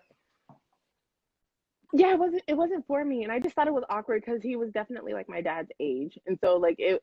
Mind you, I was in college, in my beginning years of college. I had just turned 20, so in my head, I still felt 19. So here's this grown man telling me that he wants to lick syrup off of me. I just thought it was awkward. But then I took time to think about it, and I was like, you know what? He's basically giving me like, yes, this pretty much. And you have to maintain a certain level of professionalism and separate the two, your personal life and modeling. But then also sometimes there's that little mixture of in between where the industry gets a little toxic and weird. But I get what he was doing. So back then I didn't understand, but I get back then he was just trying to basically say that I served. Nigel Barker doesn't give me creepy guy tease. Yeah, no, he's not. It was just that moment when he said that. I was like, "What, sir?" Because I'm so yes, sir, no, sir, yes, ma'am, no, ma'am. So he was a sir to me, and I did. It was just it's like one of my dad's friends being like, "Oh, I want to lick that off of you." I'm like, "What?" Now, listen, I'm not opposed to an older man. I have daddy issues. So older men have always tickled my fancy. So it has nothing about doing the age. Okay. It has nothing to do about the age or the fruit. It's just, that particular fruit. I don't know. Like, I've never got hot in my coochie walls for Nigel Barker. Like, I just always saw him as like the notable fashion photographer Nigel Barker. I don't know. It's like this. It's like some people like cantaloupe. I don't like cantaloupe. Cantaloupe is not for me. So yeah, it just never got like you said, it never got the juice to flow. And I was like, okay, all right. Like, just, that's all right, sir. That's next person. Yeah. Last but not least, Tyra Banks. Like I said, I just think that she doesn't have her hand in the pot as much, so she doesn't know exactly what's going on. She's not fully aware of the mistreatment that we get. So I feel like people that bash her and they're like, oh, Tyra, she's not the producer anymore, really. So it's I get it. She is the face of it, but I don't think that she should get the energy behind it. I think that you guys have to go back and look to see who produced what and who was in control of what, because there were people telling her, no, do that again, start over. That was not enough. Or like she would have to sometimes read off of a cue card. Like they were telling her what to do sometimes. And so that's what I'm saying. Like you can't bash her for doing her job. That's like if somebody fired you, you can't get mad because they fired you. They're doing their job. It came from above them. That's not on them.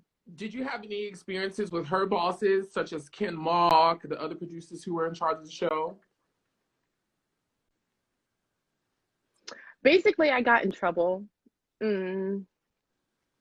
because of the whole.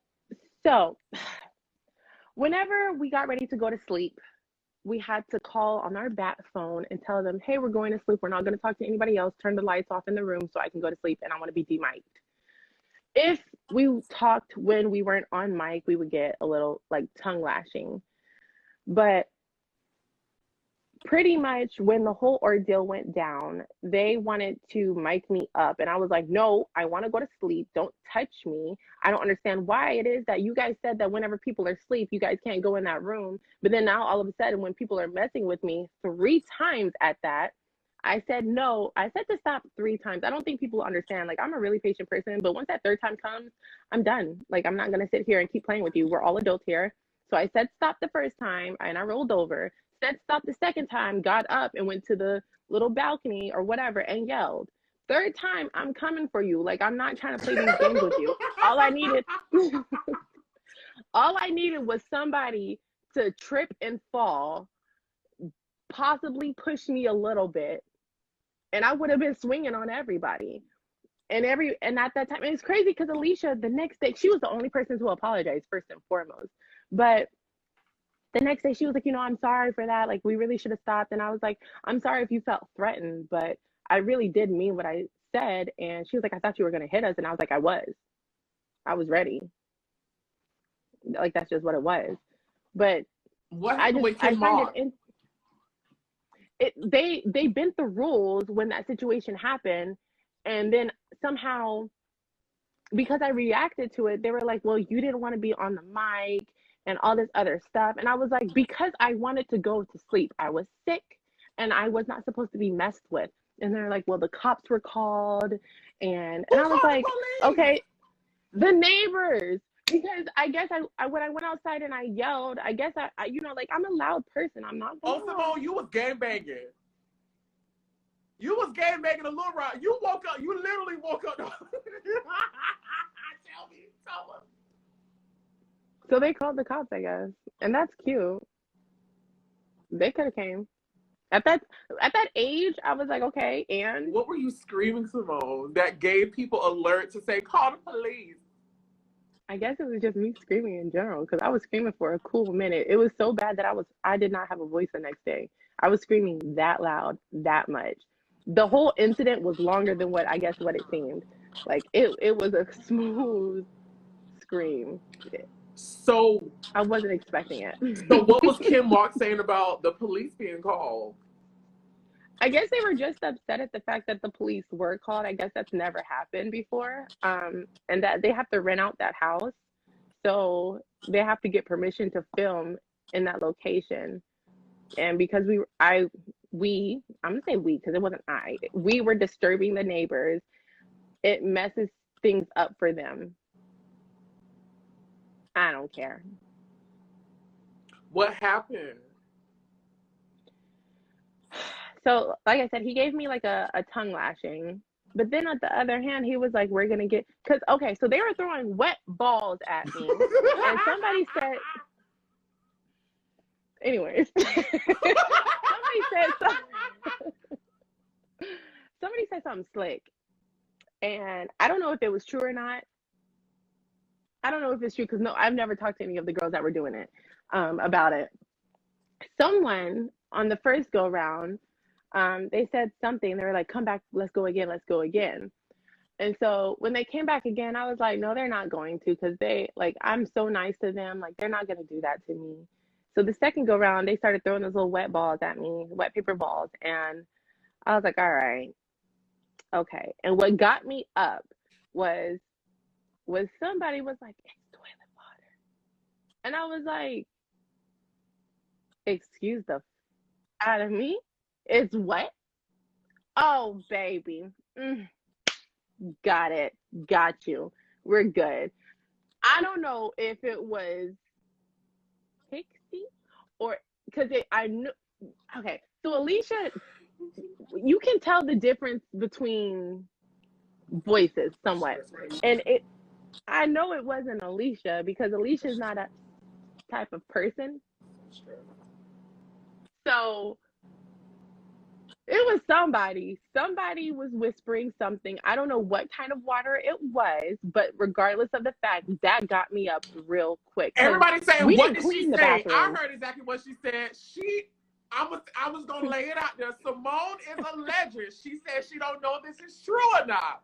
But she said allegedly, potentially, maybe she overheard Sophie Sumner saying that the water.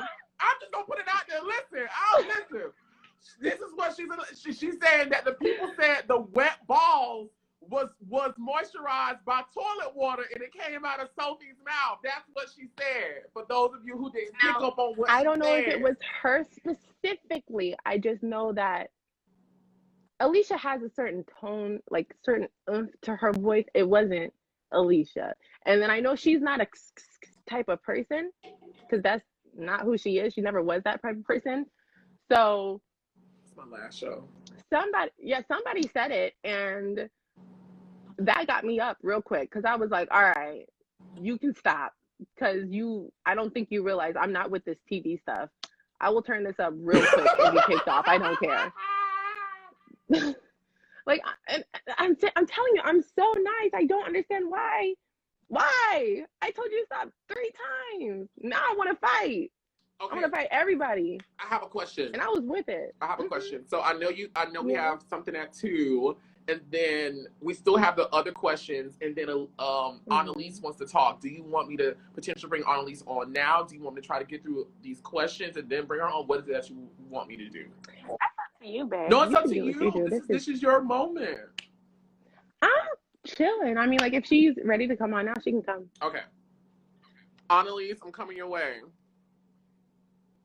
This is some messy shit. I can't believe I woke up on God's day with this messy shit. Lord, please forgive me. Oh, sorry. Hi. Hi, Annalise. Clearly not ready. You guys look gorgeous. Seymone, you look absolutely stunning. Thank you. I don't know what I missed. Oh, look. Oliver his mouth. I don't know if I just missed. flashed What did you. I do, babe? I've got to get better lighting. Let me try and... What did I miss? So... What did I say? What I said... What did I say that offended you? So I felt like you had a lot of comments to make about me and I guess how I was acting or how I reacted to certain things when you were in confessional, but to my face, you were sweet, you were kind, but you never said any of this.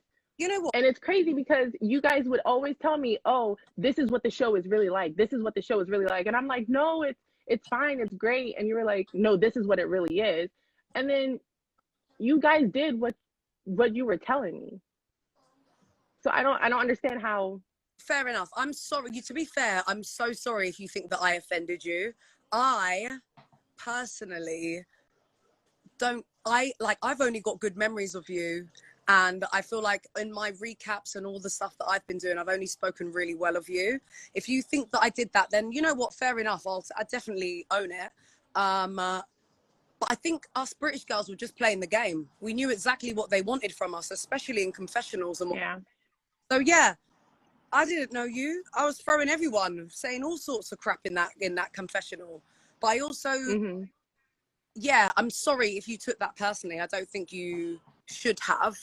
Because like I don't, like, I've only had nice memories to say of you, honestly. I literally just joined this chat or popped into Oliver's live by accident when I opened up Instagram and was like, wait, why's my name being said? Oh God, me, what did I do? I will definitely apologize if you feel that I did that. Well, I appreciate it. It was, I wasn't expecting the girls that I would sit around and talk to talk negatively about me without at least telling me their negative opinions to my face. Because it was the game, babe. Why would we tell people? Right. Like, remember, and that's what I'm saying. Go on. I'm sorry, go ahead. I said, as the... I guess... Sorry, no, it's the time difference, no. The lag. No, it's cool. British girls, we knew exactly what they needed from us in the confessionals, in the diary room, etc. And that is definitely something that gave us a leg up in terms of the competition. I say in terms of the competition, not necessarily the competition, but in terms of winning over production and potentially being favoured more because you gave them the one-liners, etc., etc. Right. Honestly, I can't remember what I said about you, and it can't be anything I have to. Like, is there something in particular that I said to you that fully offended you? No, honestly, it's not one thing in particular. It was just the energy. Well, you know what I mean? And yeah, and Oliver's again, I guess because Oliver's giving me jokes. Sorry, he is fully in his phone. Yeah, you. So yeah, like I don't, like I said when I was talking about you, I didn't think bad of you on the show. I just wasn't expecting watching it or something. After I would see like little clips, and I was like, oh, that makes me feel okay. Babe, that makes me feel awful. No, but again, you guys were doing the show, and I wasn't in the mental state of I'm gonna do this like it's a show. I'm like, okay, these are my girls. Like, they're cute. We kiki, we talk. Yeah, no, none and of that the was show, it. Babe. It was never a kiki. Because I definitely. When the production would be like, oh, what do you think of this person, or what do you think about this situation? I was like, I have nothing to say. I'm not about to sit here and talk bad about somebody. But you know what? Without being rude, that's probably why you were eliminated when you were eliminated. Probably because they tried it, and I'm not gonna sit here. No, it's so facts. Like, I'm not gonna sit here and talk about somebody behind their back. And they were like, well, how do you feel about this person doing this? And I was like, I feel like it was fine. Reality TV, especially in the situation that we were in with these weekly or every 4-day meetings or the camera interview we had, the whole thing is literally about throwing you under the bus. That's exactly what they were doing to us as well. They would say that somebody said something about you here. They would. Of course. The whole point is... And then not only that, Oliver, I don't know if you knew, but they listened to our phone conversations. So if something was said in our phone conversation, or sometimes we would have confessionals, the confessionals where we didn't have to dress up, but we would have to like recap certain little things. Like, if we said something or if something happened or whatever, they would bring it up in our little person-to-person things, or sometimes they would bring it up when you got eliminated. And some of the stuff was really touchy. And it's like, why are you doing that? Because it's not, they don't care about your well-being, babe. They don't. And that's what, and I think it's funny because people are like, I think somebody had commented about why was I asking permission to leave? Because I had to ask permission to do everything else. And I had a little, I don't know if you remember, I had a little situation, a little abusive situation before the show. And so I was already down in the dumps. And then I came into this situation and I had my girls and I was like, oh, this is cute. And then I had to deal with production and I was like, okay, all right. It was a lot to deal with. Can I just say though, you look lovely and it's so nice to see you. Thank you, babe. I really do genuinely hope you're doing well. And I do think me personally, I feel like I've only ever said nice stuff about you. Fair enough if I might have bitched on the show or whatever. But like, it was such a long time ago with different people. Even now, it was years ago. Yeah, even now watching you on this live, it seems like a different Seymone. And you would be. It's been 10 years later. You're coming with some grown woman energy that I'm very excited about. You are dropping all the bombs over in here. Because why do I have to be quiet now? No, you don't, babe. But you know what? I feel like you've been hiding. I've been trying to find you on social media, and are you still modeling? I had my account private. No, I had my account private because of situation. But yeah. If I followed you, would you let me follow you? Yeah, I'll follow you back. You don't sound sure I don't have it. Why don't you sound sure? No, I'm saying like, of course I would. I don't have any bad blood towards you. Again, that's how I felt coming off of this show. I don't feel any particular way now. I don't know. It was a long time ago, and that's how I felt back then.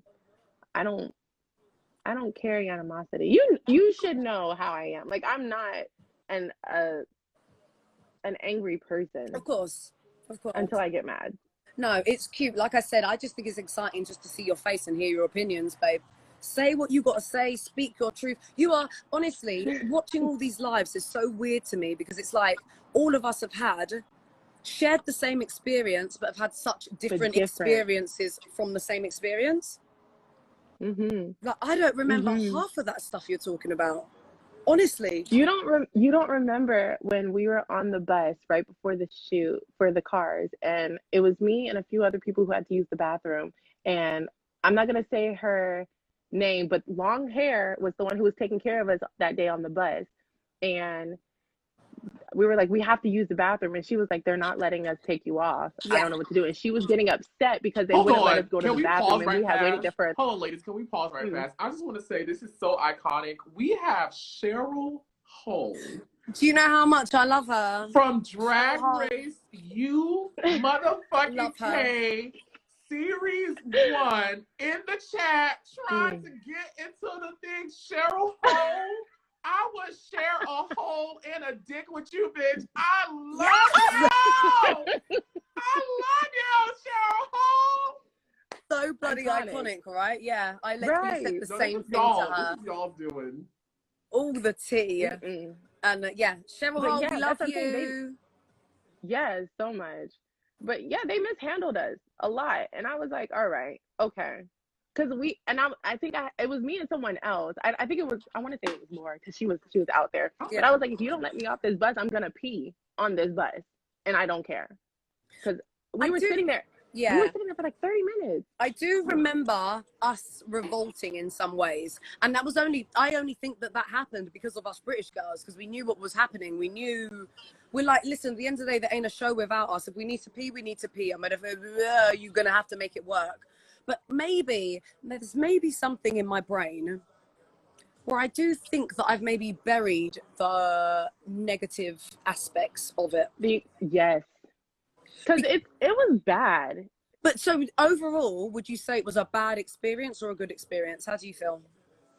I would say that it was a good experience because it started my career and it gave me the confidence to do what I wanted to do.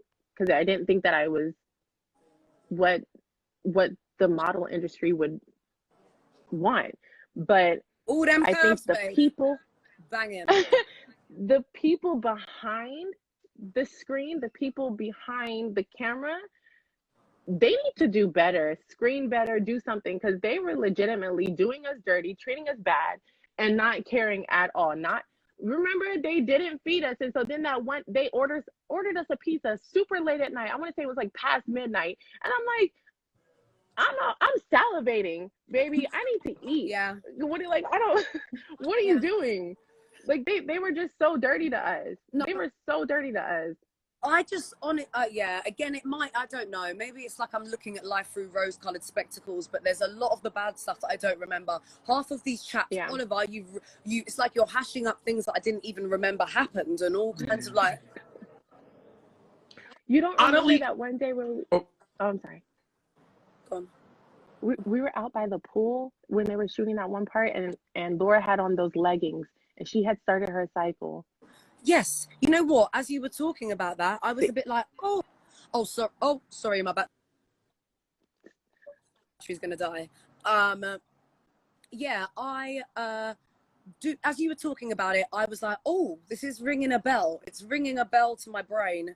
But honestly, I don't know. I have a really good memory. My memory is crazy. I don't know why it's like that, but I have a really good memory. And when it's something bad, oh baby, I got it. It's stuck. Annalise. Yes, honey. Did you say your phone was about to die? It's at 20%. Okay. Well, I'm glad you guys have like. I actually feel so much better. I'm so sorry. I apologize for whatever. No, it's I don't not even know what I even said, an but I issue. really do apologize. There's no hard feelings, babe. All the best. Live that life. Be gorgeous. Walk around with them curves. I don't know if you're still modeling or what you're doing. Babe, all the best. It's about to rain on me, which I'm getting rained on. England, innit? Look at the sky. Annalise, we love you. No, I don't want your phone to you're get wet. amazing, Everyone honey. say bye to Annalise. I love you, girl. I'll follow you. Okay. Seymone, Yes. you know, there was one comment on YouTube, and I can't remember Oh who this person God. was, but they I'm said scared. Seymone, oh, the YouTube was about to get woken up, and you know, I was like, okay. I mean, you know, I really didn't think nothing about it, but clearly they know something that I did not. Are you having fun, Seymone? I am. Yeah, that's good. Okay, let's get into these questions so I can get you out of here. So ANTM_POP_LEADEM_SMICE_Bussy girl wants to know, have you seen any of Oliver's chats with the other girls from your cycle? That's Azmarie, Alisha, Annalise, and Sophie. If so, did anything they said surprise you or strike you as inaccurate? So, I saw Alicia's, and I was like, oh, first of all, baby was snatching, baby was cute. She was so beautiful. She was gorgeous. I didn't see Annalise's or Azmarie's. Now, on top of that, I was not really on social media. I'm gonna keep it honest with you. I took a little hiatus. I took a little break, a little time off. Took a little break down back to me, trying to make a new Nicki with a fat read. I'm glad you got that. I'm a Nicki stan, okay? Yes, like I took a little time off to get back to myself because, like I said, about a year and a half ago, I separated from that situation, and I was like, you know what? I gotta really get back to who I am and appreciating me as a person, because I was very unappreciated, as Cherish said, and yeah. Cookie, go lay down because you're gonna mess up my lights.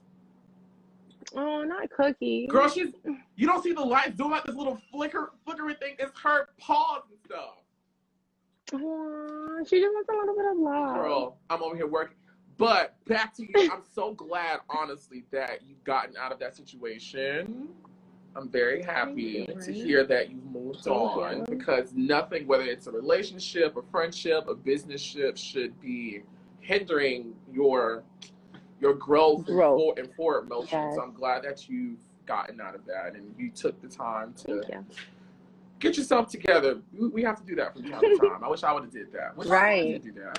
I did take a little time. I did. Okay, Sarah Nell wants to know, what was casting week like since we never got to see it? casting week was held up in a hotel room. It was quarantine. Casting week was quarantine. Except you couldn't call people on the phone unless you had your cell phone. So, casting week was also interesting because we would try to talk to each other, like the girls, but we weren't supposed to. We still did it. And I don't know, it was interesting getting to know people, although there was a little bit of tea. So, when towards the end of casting week, they actually brought Tyra in on one of the castings. I didn't even see her until like 3 questions in, and then because like I tried to make eye contact with everybody just to feel like I was talking to them, and then when I got over to her, I was like, "Oh God, what? Oh my God, what? When did you get here?" But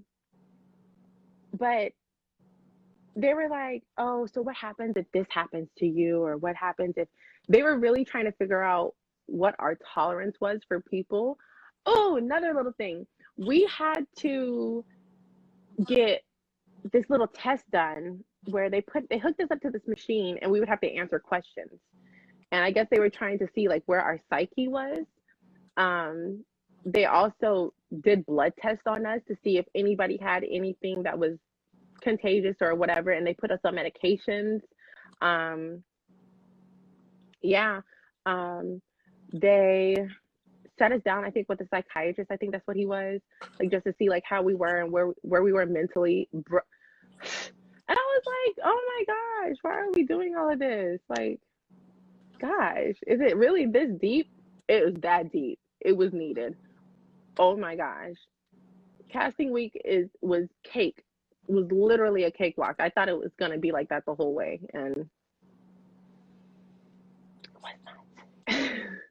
So, I love casting week. So Holiday 197 is saying it was mentioned in the law that there was originally an 8th contestant from the British side named Amelia. Do you know if there was also an 8th contestant from the American side, assuming that they were sent home to even the teams up? If so, what was her name and what was she like? You don't know? No, and we never saw the British girls. One of the girls was whispering about it. She was like, "Oh, I think there's some girl here that has an accent," but we didn't know there was a whole group of them. So, like, which leads into our next question. Matthias too is asking, how did she feel at the start of the competition and realizing it was Americans versus Brits? Was it really a surprise to the Americans as it seemed? Because we noticed it once we got to Universal and we kind of whispered a little bit to the girls. We were like, "You're not from here." We're like, "Where are you from?" And they were like, "Oh, this is this person and this is this person. This person is from this season." And I was like, wait. We're competing against prior contestants? And they were like, "Oh, yeah, we were on this." And I was like, "All of you?" And I was like, "Oh, this is rigged. This is interesting. This is going to make for some interesting situations." And I was thinking in my head, I was like, they're probably going to pair us up with them and do it that way. I didn't know it was going to be a competition between both sides. And they overdid that whole like US versus the Brits thing. Like, we were honestly all intermingled in each other's rooms, each other's beds. That's just what it was. I really do believe, considering how similar in aesthetic Cycle 17 and Cycle 18 are, like they have like similar challenges. It looks similarly the same like setup. I really do believe originally it was supposed to be all-star Americans versus all-star British people.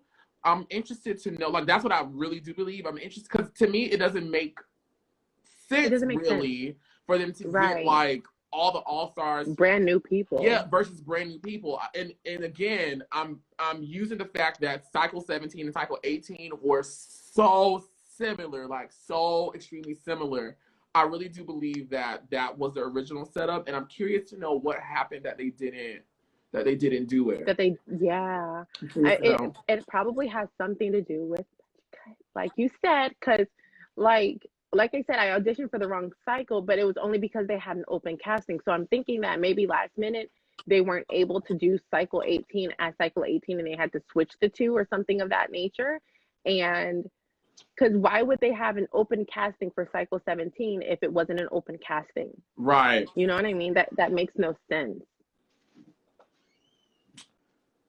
So Aaliyah Roel wants to know, 14 wants to know, can you tell us about the tea about Teddy Bear Gate with Laura and Kyle? Basically, the teddy bear was very sentimental to Laura. It was something that one of her good friends that had passed away or something of that nature had given her. Mm-hmm. And everybody was in a playful mood because we didn't have any entertainment. There was no TV, no nothing. We only had each other. And basically, a line was drawn and the line was crossed. I will say that the line was crossed. And unfortunately, it was at Laura's expense. And everyone felt extremely bad once it happened because we all knew what the bear meant to her. And when you see somebody hurt like that and crying like that, it kind of breaks a piece of your heart off because you're like, this is not what this is supposed to be. This is too far. Okay. Like this has to stop. Like this is not okay. So it was not done in malice. I can say that because Kyle is not a malicious person, but you know, I think with all of the situations, there was a lack of entertainment, and so people felt the need to entertain themselves. And I think that's where all of the problems were. It was just entertainment to individual people. Charmander R is asking, Seymone, will you share the haggis? I'm just kidding, love you. I'm just kidding, love you. Is there anything more to the argument about the haggis? At the time, did you feel like you were ganged up on by the girls? So we weren't supposed to share food.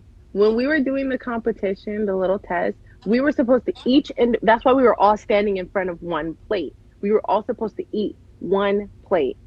But the thing is that, sorry to say it, but the British girls started cheating, okay? And I think they started cheating because they were like, taste this. Like, this is nasty. And plus, the food wasn't even made correctly. I'm just going to say it like that.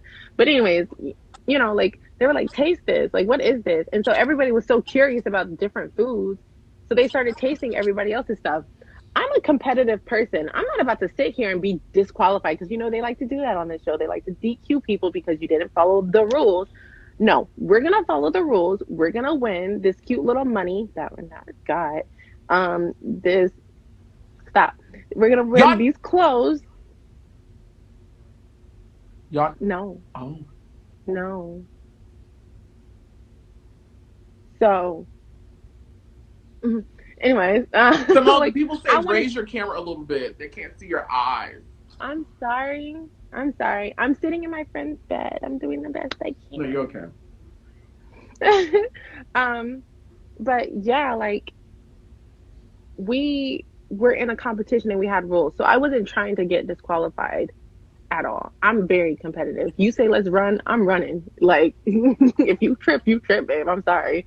I'm dead. You remember what happened to Michelle at 106 in Park?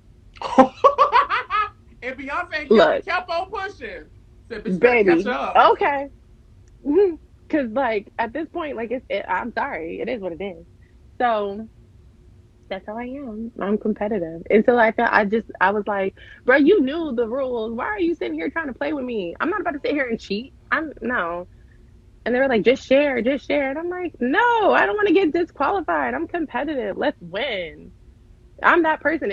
If we got to eat, the haggis was disgusting. It was stuck in my throat and my chest. It wouldn't come out either way. And I was sick to my stomach. So, like, I'm not enjoying this. This is not something it felt like cement. Like, this is not something I want to do, but I want to win. So if you want to compete, if you want somebody who's going to give their all during a competition, I got you, baby. Like, if I got to eat a bug, if I got to eat something like extremely spicy, like the little hot chip, I got you. We can do this. Let's get this money because I want to win. I know that's right.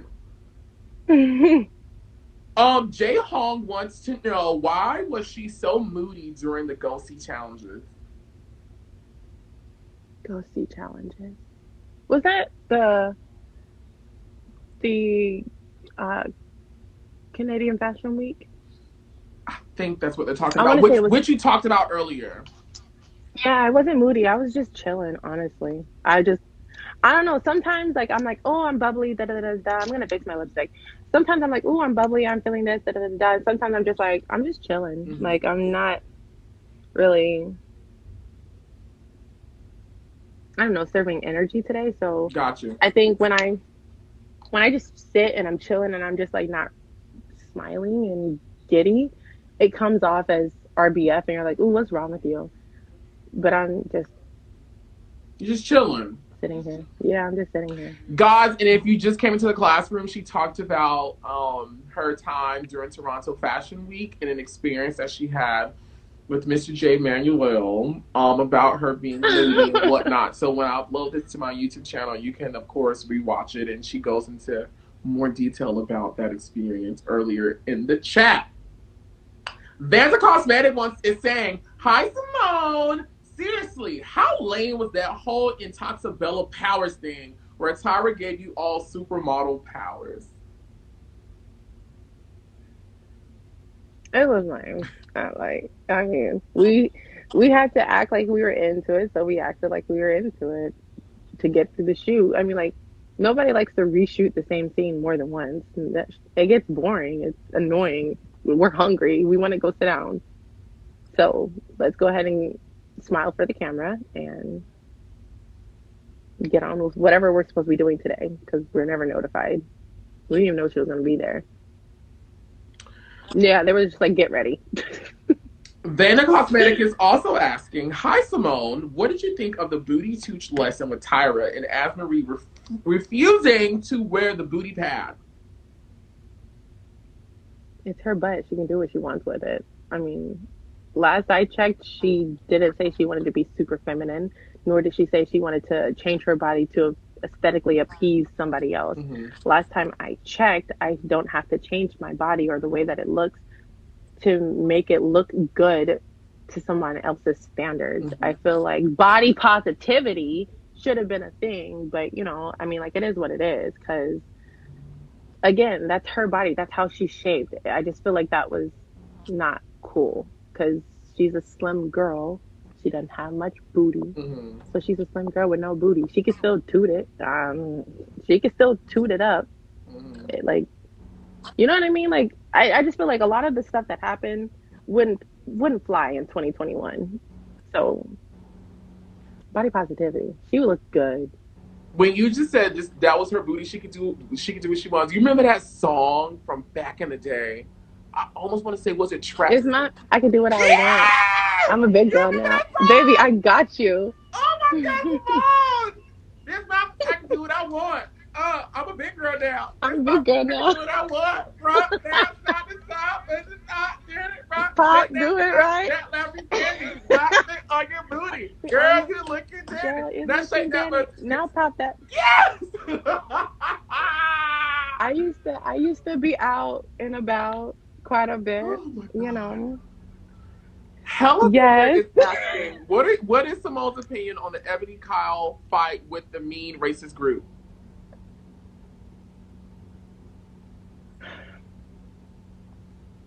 Kyle's not racist. She comes from a very small town. I think it's called Magnolia, Texas, or something like that. Now, driving, Candace and I both went to Magnolia. I probably won't go back, but you know, she isn't. I just think that she was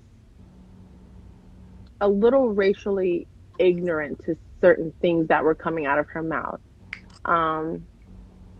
I also think that instead of jumping down somebody's throat right when they say something, educate them and let them know, yo, it's not cool. This is what this really means, or this is what this is. Because if somebody is unaware, they're unaware. Like, that's just what it is. I don't. Now, if they're blatantly being disrespectful, which Kyle clearly wasn't, then you can catch all the smoke, because you're trying to get under my skin. But she wasn't trying to. I just think she was just not, I don't want to say ignorant, because that sounds so bad, but she was ignorant. She was unaware of what was really being said. Okay. Miracle Morris is saying, hey girl, hey, I'm Seymone, and I ain't no clone. My pot leader body is U.S. grown. Can you say it for me? Baby, it's cornbread fed, but Lisa D'Amato wrote that for you, right? yeah. How was it working with Lisa? What do you mean working with her? Didn't Lisa come back for you guys' music video? Lisa D'Amato was there, wasn't she? Lisa was there. We didn't really work with her though. It was more so like you saw her, you know, like the lyrics were already pre-written. They were lame, but no offense to her. It's not like she's a music artist, is she? Is she? I don't think she is. So I mean, like it's no offense to her, but like I would never in my life say any of that stuff. It was the music video was interesting because we didn't have our stuff together. I'm gonna keep it real. I'm sorry, baby. Kyle, I'm so sorry. My baby doesn't have an inch of rhythm in her body. My poor little baby. We couldn't finish the competition because we were working on getting her moves down. My poor baby. That's my baby, but my poor baby. But you know, like we didn't really have our music video together, so it was a mess. It was all over the place, and we were trying to scramble and put stuff together. So it was interesting. The video was interesting. Beck underscore Wolo, excuse me. Beck underscore Wolo saying, hey girl, hey, I'm Seymone and I ain't no clone. Okay, no, you already talked about the music video. I kept this because they're also asking, they're saying, I also want to know if there was any more to your exit interview where you said, can I go now? You were visibly upset, so I was wondering if the person behind the camera said something to spark that reaction. Let's talk about your elimination episode. What led up to you getting the boot and your whole experience after that we saw where you were clearly over it? So I'm going to start at the photo shoot. The Hello Kitty photo shoot. I'm so uncomfortable. Sorry. The Hello Kitty photo shoot, pretty much, there's that big thing that I had to put on my head. Now, what the girls know, but what the people don't know is that thing was metal. It was all metal with... That was metal? With hair wrapped around it, you know. Now, I put it on, and I was like, ooh, no. That's too small. That's not going to fit on my head. And they were like, you just got to push a little bit, babe. They pushed, and they scratched and pulled the skin off of my forehead, first and foremost. So I had like this little gash on my forehead. So then they went and they put little gauze and folded it up and put it right there. And then they put the thing on me. Now, when I got it on, I'm like sitting there trying to balance my head. And I'm like, what the heck? My neck, like I looked like a whole bobblehead. I was like, oh my gosh, like it's heavy. Like, how am I supposed to do anything with this? But it was cute. So I made it work. So then I get on the shoot, and my favorite person, Jay Manuel, was like, show the sleeves off, open your arms up, do this, and then, oh, you need to hold this lantern because the lantern goes with the look. And I'm like, you want me to show the sleeves off and show the lantern? Okay. So I'm sitting there and I'm trying to do stuff, fold my arms, and he's like, no, open your arms back up. Okay. So I open my arms up and I'm doing certain little things and he's like, okay, got it, we're good. And I was like, okay, all right. So I leave there. Well, before I leave, I do a one-on-one and I'm like, guys, I really can't keep this thing on my head. Like my head is hurting and my neck is killing me. Go the next day. I obviously have to do a little bit more makeup on my face because I know, yes, I have a mark on my face. Not only that, they fried my hair. So I appreciate you guys for frying my hair. I had to cut my hair off after that. I really appreciate that. Pretty much, they were like, you didn't do much of anything. And I was like, right. I guess accountability, I did follow his directions, but at the same time, he told me to do that. So I guess, okay, all right. And at that point in time, as you can see, I wasn't crying. I wasn't over dramatic. I was just like, okay, all right, I'll go. Like, that's fine. I get to my exit to leave, and you have to do like a one-on-one last confessional type of thing. And I'm like, okay, they're going to ask me like how I felt about this. All right, cool. No, no, no, they didn't. They started asking me about personal information, personal things that were going on. And when I started crying, they were like, well, how do you think your parents are going to react to this? Da, da, da, da, da. And I'm like, okay, so I'm done. I'm over this. Can I go home now? And they were like, well, we just want to, and I was like, no, can I go home, please? Like, I just want to go home. Can I go home now? Because I don't want to be here anymore. I'm tired of all of this. I just want to go home. And at that point in time, I wasn't even mad. I was more so just begging to go home. Can I please go home? Like, you guys are legitimately the worst people that I've ever dealt with in my life. Even after when I started working in the industry, I have never come across such bad treatment. I just want to go home. I want to be around people that love me and people that have my best interest at heart, because you clearly don't care about me. You're gaslighting me and saying little stuff to trigger me. And I know that you're doing it now that we're like almost done. Like, I don't want to be here anymore. I don't want to be a part of this. This is not what I thought I was coming into. So yeah, I was begging to go home because that's what we had to do for everything else. We had to ask permission. So can I go home? Mm-hmm. So I'm curious to know, like, where did that leave you as a person? And from that place you were left at, how did you get better after leaving that experience? I had to build myself up and see that, like, what people are saying on the internet, they don't know what really happened, and then they're also judging you not knowing, I guess, how small these girls really are and all this other stuff.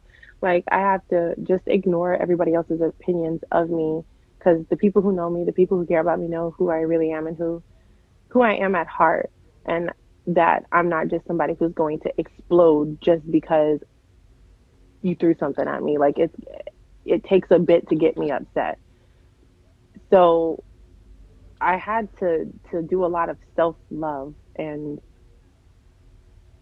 I don't want to say soul searching because that's so cliche, but that's pretty much what it was. Like, I just had to figure out who I was again as a person, and basically recognize that I'm that girl. Like, baby, there's this one girl I addressed on Twitter back when I used to be active on Twitter. And she was like, oh, she's so big, she's so fat. And I was like, baby, you're fatter than me. What are you talking about? I'm a size 8. And she's like, oh my gosh, I'm so sorry. And I was like, you should really watch what you say to certain people, because you don't know where they are mentally. You don't know what could push somebody over the edge. And it bothered me, because I had already just lost a friend to suicide. Sorry, trigger warning. Okay. I had already lost a friend, and I'm just like, people will say some of the nastiest things to people without even trying to see where that person is. Like, what puts you in a position to say whatever you're saying? Who are you? No one. So watch your mouth. But yeah, like, was that another Nicki if you Minaj ever want to reference? get checked, I love it, but watch your mouth. But you know what? So I've experienced the same thing, even with doing these, like, and I hate to give the devil, room and something like that. But there's this woman who made a video on YouTube, basically talking about how how she had reached out to me and she wanted to do an interview, and how I basically, like, I think I'm better than her, and I ignored her and all of this. And I'm sitting back, the fans are sitting in this, and like, Oliver, what happened? And I'm sitting back like, I'm a human too. right. I have to go pee. I have a sick mother. I just recently went through a breakup. I also have clients. I also have a business. I also have health. I also have bills. I also have things. Right. I don't have a team. I'm backed up on work. Her email But not was only that, you also have to take a look and see like what fits your well, image. but you And know what? No, that sounds bad, but but you know if what, it doesn't Seymone? go, it doesn't It go. wasn't even that. It was honestly, I just honestly hadn't gotten back to her email. And like the day when I was supposed to interview with her, I had like 7 interviews lined up. And of course, people starting like to fuck up. They going slow. So I was like, oh my God, I'm so sorry. I think if you wanted to do it today, I only got like 15 minutes. I'm so sorry. We can do it again, whatever. She was like, no, just reschedule, da da da. And I still haven't opened the email. The next thing I know, I'm this whole mean, evil bitch. I'm just like, what are you talking? What? I think okay, so I'm gonna say it, and I don't care who says something about it. I think people are hypersensitive now. I think that you should be socially aware. I think you should be culturally aware. But I think people are hypersensitive and they take stuff so personal when it's business. If I say, look, this is the time that I have, I'm so sorry. I'm genuinely saying, I'm so sorry. This is all I've got, but I still want to make time for you because I recognize that you are a business person and you got to get your money too, babe. So you should, this sounds bad. You should be grateful that I'm giving you 15 minutes. Oh, no, see, that's not because I have stuff that I'm doing. No, I know, but what I'm saying is, okay, well, I'll say it for you. She should be grateful that you were willing to give her 15 minutes because you are a busy person. I was talking to you and I was trying to reach out and all this other stuff, and you were like, oh, I'm so sorry this, so sorry that. And I was like, no, it's cool. I get it. I understand. I comprehend. Like, you are a busy person. And if you are doing this on your own, that is remarkable because there's so much that goes into For it. For the record, Oliver Twixt does not have a manager. Oliver Twixt does not have a publicist. Oliver Twixt does not have an assistant. Every video that you see of mine, I shot and edited. Every reality TV show that you've ever seen me on, I'm the one who coordinates my schedule. Anytime you will see me appear somewhere, whether it's performance, Miami Fashion Week, a live show, whatever, those emails come straight to me and I organize my entire calendar. I do not have a team. I want a team. I need a team. I'm looking for one. But presently, everything comes through me. So some days things happen and people need to recognize that. Yeah, not people act like they don't forget. I've seen whole mothers forget to go pick up their kids because they have so much going on. So I gave you 15 minutes. Make use of the 15 minutes because at least I gave you time, babe. I was trying to be nice to you. Like, don't sit there and degrade me like that and bash my name when I was legitimately trying. Like, don't do that. That's so rude. That's unprofessional. Now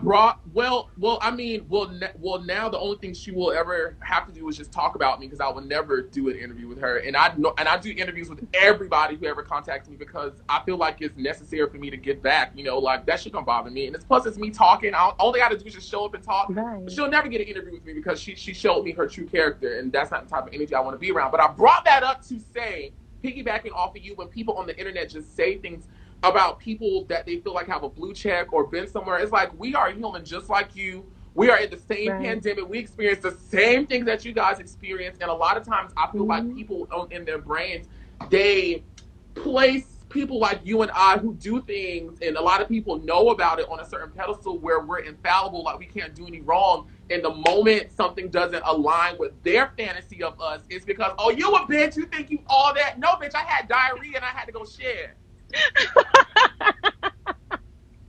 And one thing that I want people who watch my content really, and y'all know I've been stressing this since day one, y'all gotta have a whole lot more compassion for the people that y'all watch and the people that y'all subscribe to, because they're fucking human beings. And a lot of times y'all be thinking that, oh, this person is being a bitch. No, she just got into it with her man before she had to step on set today. Her mama is calling with all types of fucked up shit, and she gotta stop what she's doing to see to her mom.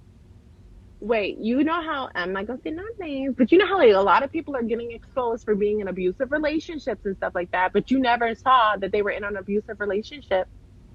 Baby, if I just got my butt handed to me or I just got verbally abused, I'm not gonna be in the best mood. I'm not gonna want to deal with it. So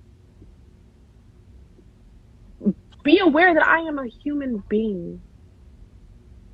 Things happen.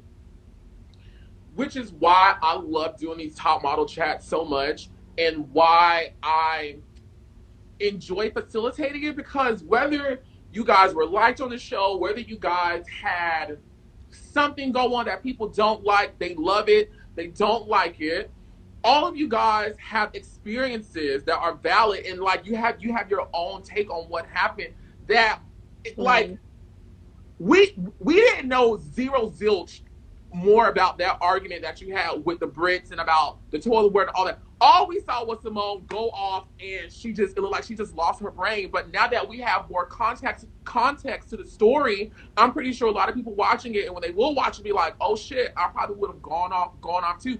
To wrap I it up, give you 3 warnings, and that's people it. just got to start having a lot of compassion. A lot of people expect people to be nice, expect people to be understanding, expect people to be giving, expect people to be welcome, expect people to be positive, expect people to be understanding, compassionate. They expect all these things, but when it's their turn to give it, they can't do it.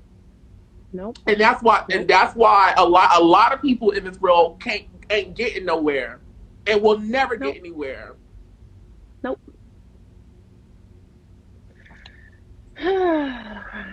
The next question I have for Seymone, oh my God, we've been on live for so long. We got to get on live. Holiday 197 real quickly wants to know, did you travel to Macau / Hong Kong along as part of Team B when the final 6% are received? If so, what was your experience? So I went for part of it, and then I was like, I want to go home. After Top Model, like what happened? What did you get into? And how did all that lead up to you today? So I got signed with LA Models. Basically, I was like, so I want to be signed here. What are we going to do about it? And they were like, okay, babe, yeah, we're going to sign you. Signed with them. And I just felt that the way that they were pushing me was a little bit sexual. Again, I was still really cutesy back then.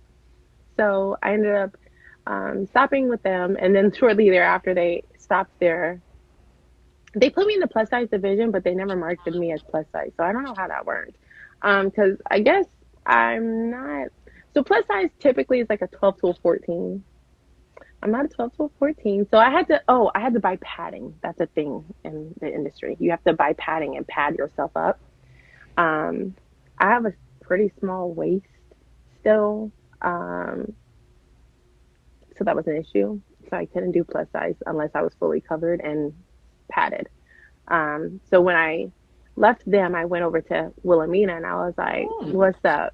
I'm feeling you. Are you feeling me? Check yes or no.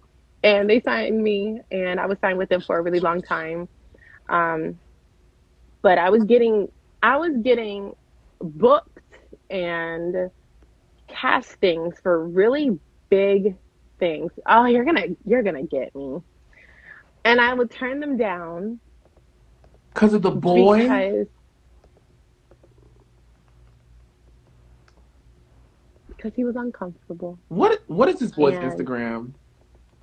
Stop! No, what does he look like? He doesn't do. He better be fine as fuck. And I don't even care how fine he is. He wasn't. He was not my type typically, but I went for heart. It's always the ones that's not even in our fucking type that come up. Ooh.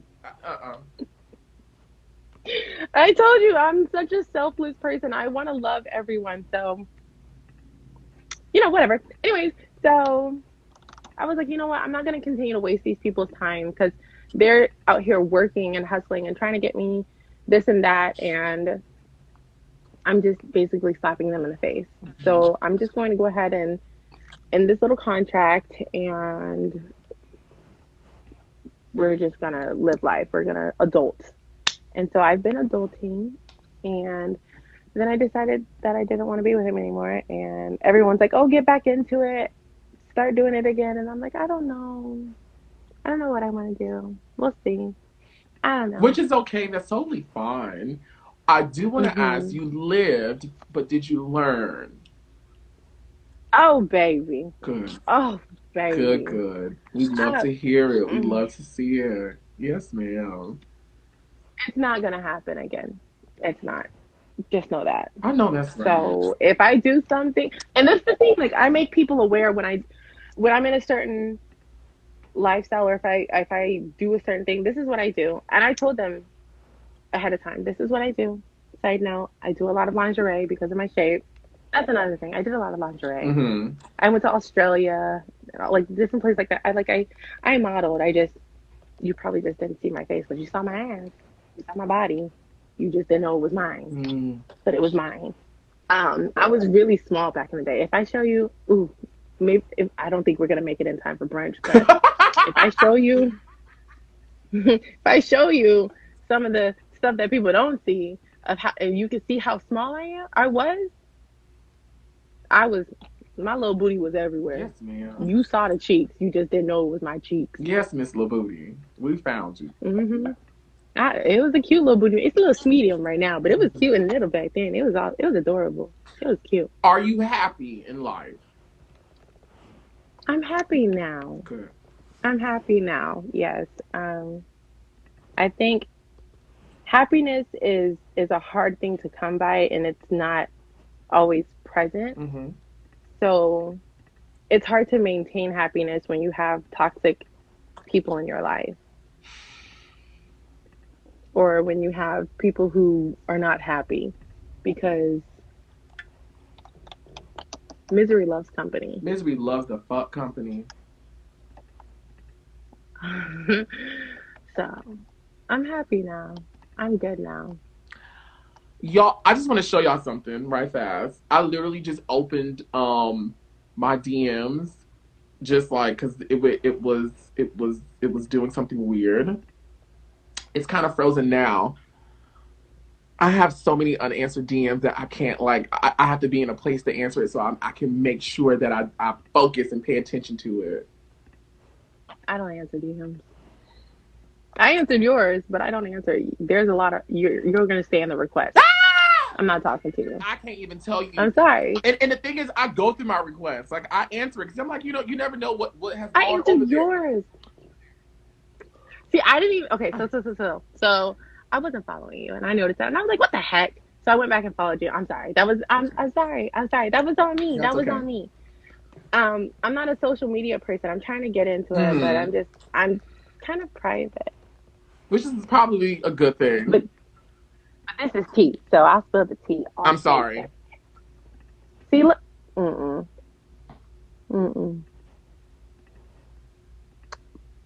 You're busy. I told you you're busy. I just...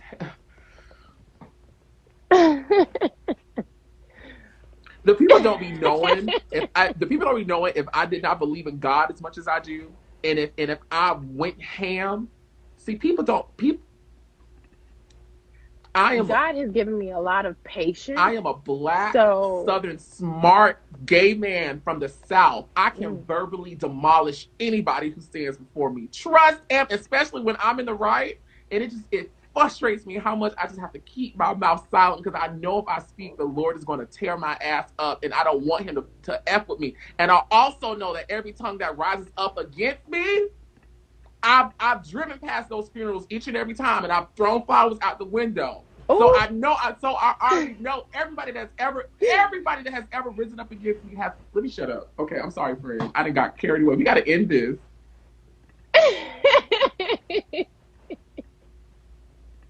I get what you're saying. When it comes to problems, when it comes to people, you keep your mouth shut, because, well, God is the karma. He'll come back and he'll do what he needs to do. And that's what I do. I just keep my mouth shut, keep my head down, and I just focus on myself, hustle and grind the way that I need to, so that I can be where I need to be. But if you speak on me, make sure you talk to me about it, babe.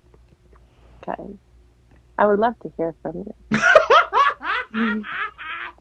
Seymone, if you were standing before Tyra Banks right now, what would you say? Ooh, my head's itching. She needs to go undercover. Like that undercover boss stuff, she needs to go undercover and, like, experience what we go through. I know that she experienced her own problems and turmoil when she was coming up, but experience it in 2021 in the way that how people can be, because now they're more openly mean and they don't even care. But you're good, queen. You're cute. I think you have a family, so congratulations on that. But you should go undercover, babe. Messy. Seymone, is there anything you want to leave the people? This has been. I did not know this live was going to give all this. No, not really. I think I have given everything that needed to be said. But if you have anything else that you want to say to me, feel free to pop into my DMs. And if I feel the need to respond, I'll respond to you or whatever. Seymone, how do you feel after doing this? This is epic. This is the one and only time that I've actually enjoyed talking about the show. I think it's so traumatic. I just didn't ever talk about it. People would be like, "Oh my gosh, are you?" And I'm like, "No, wrong person." People tell me I look like her all the time, though. That's so crazy. So this is the one time that I enjoyed it, and I appreciate you and giving me the chance to speak my piece and my truth. And I enjoyed you because you were just the most lovely soul. Thank you so much. I freaking enjoyed you. Listen, this is definitely officially top 10 chats I've ever done. And I've done over 90, girl. I've done over 90. This is definitely top 10. Has been such an exhilarating experience. So exhilarating. And myself, my friends here, we are so grateful that you decided to take time out and spend it with us and give us your experience, share with us your story. Girl, I'm just talking all over the place. I'm so slightly delusional because my head is just sorry, no, it's fine. But no. Oh no, that's okay. I was thanking you. Again, we are so grateful. Thank you so freaking much. I was so glad you thank you. Stop. Like a nice little moment. I'm so grateful for you. Mm-hmm. I'm so grateful for you. Don't do that. This is all you, babe. Like, oh my God. Everybody clap it up for Seymone. Clap it up for Seymone. Everybody go back inside. The tornado has passed. Everybody go back inside. Everybody please give Seymone kisses, hugs, all the nice things I know y'all can give to people because she has given us an amazing, fuck a Cycle 18 chat. She has given us an amazing top model chat. An amazing, epic top model chat. And we were not worthy of this greatness. Seymone, DM me, girl, because we got to talk. We got to link up today. I freaking love you and I enjoyed you so much. And you're a barb. Yes, ma'am. Everybody. Baby, I'm a Barb. I'm a Beyonce stan. I love a lot of people. I love Ariana Grande. Like, I'm telling you. Clap it up for Seymone. Thank you so much again, babe. Bye. Wait, I know how to end. I got you. Y'all, I don't gotta say nothing else. This video will be uploaded to the Oliver Twixt YouTube channel. That's Oliver TWIXT on YouTube, where you can watch this chat and about 90 other chats that I've done with top model contestants, judges, and even Tyra Banks herself, who only gave me 15 minutes. I'm so sorry I got on that tangent. You know, it just sucks sometimes when you know you're a good person, and y'all know how much time I spend with y'all. I respond to y'all. I'm always going live with y'all. I'm talking to y'all, all the other stuff. And so when you have your good deeds spoken evil of, it's kind of disheartening. But speaking to myself and speaking to you guys, when you know the truth and you know all of you just have to keep walking in integrity and know that everybody that works that gets paid. Everybody works, gets paid. So even if you do bad work, you're going to get paid. If you do good work, you're going to get paid. But if you work, you will get paid. And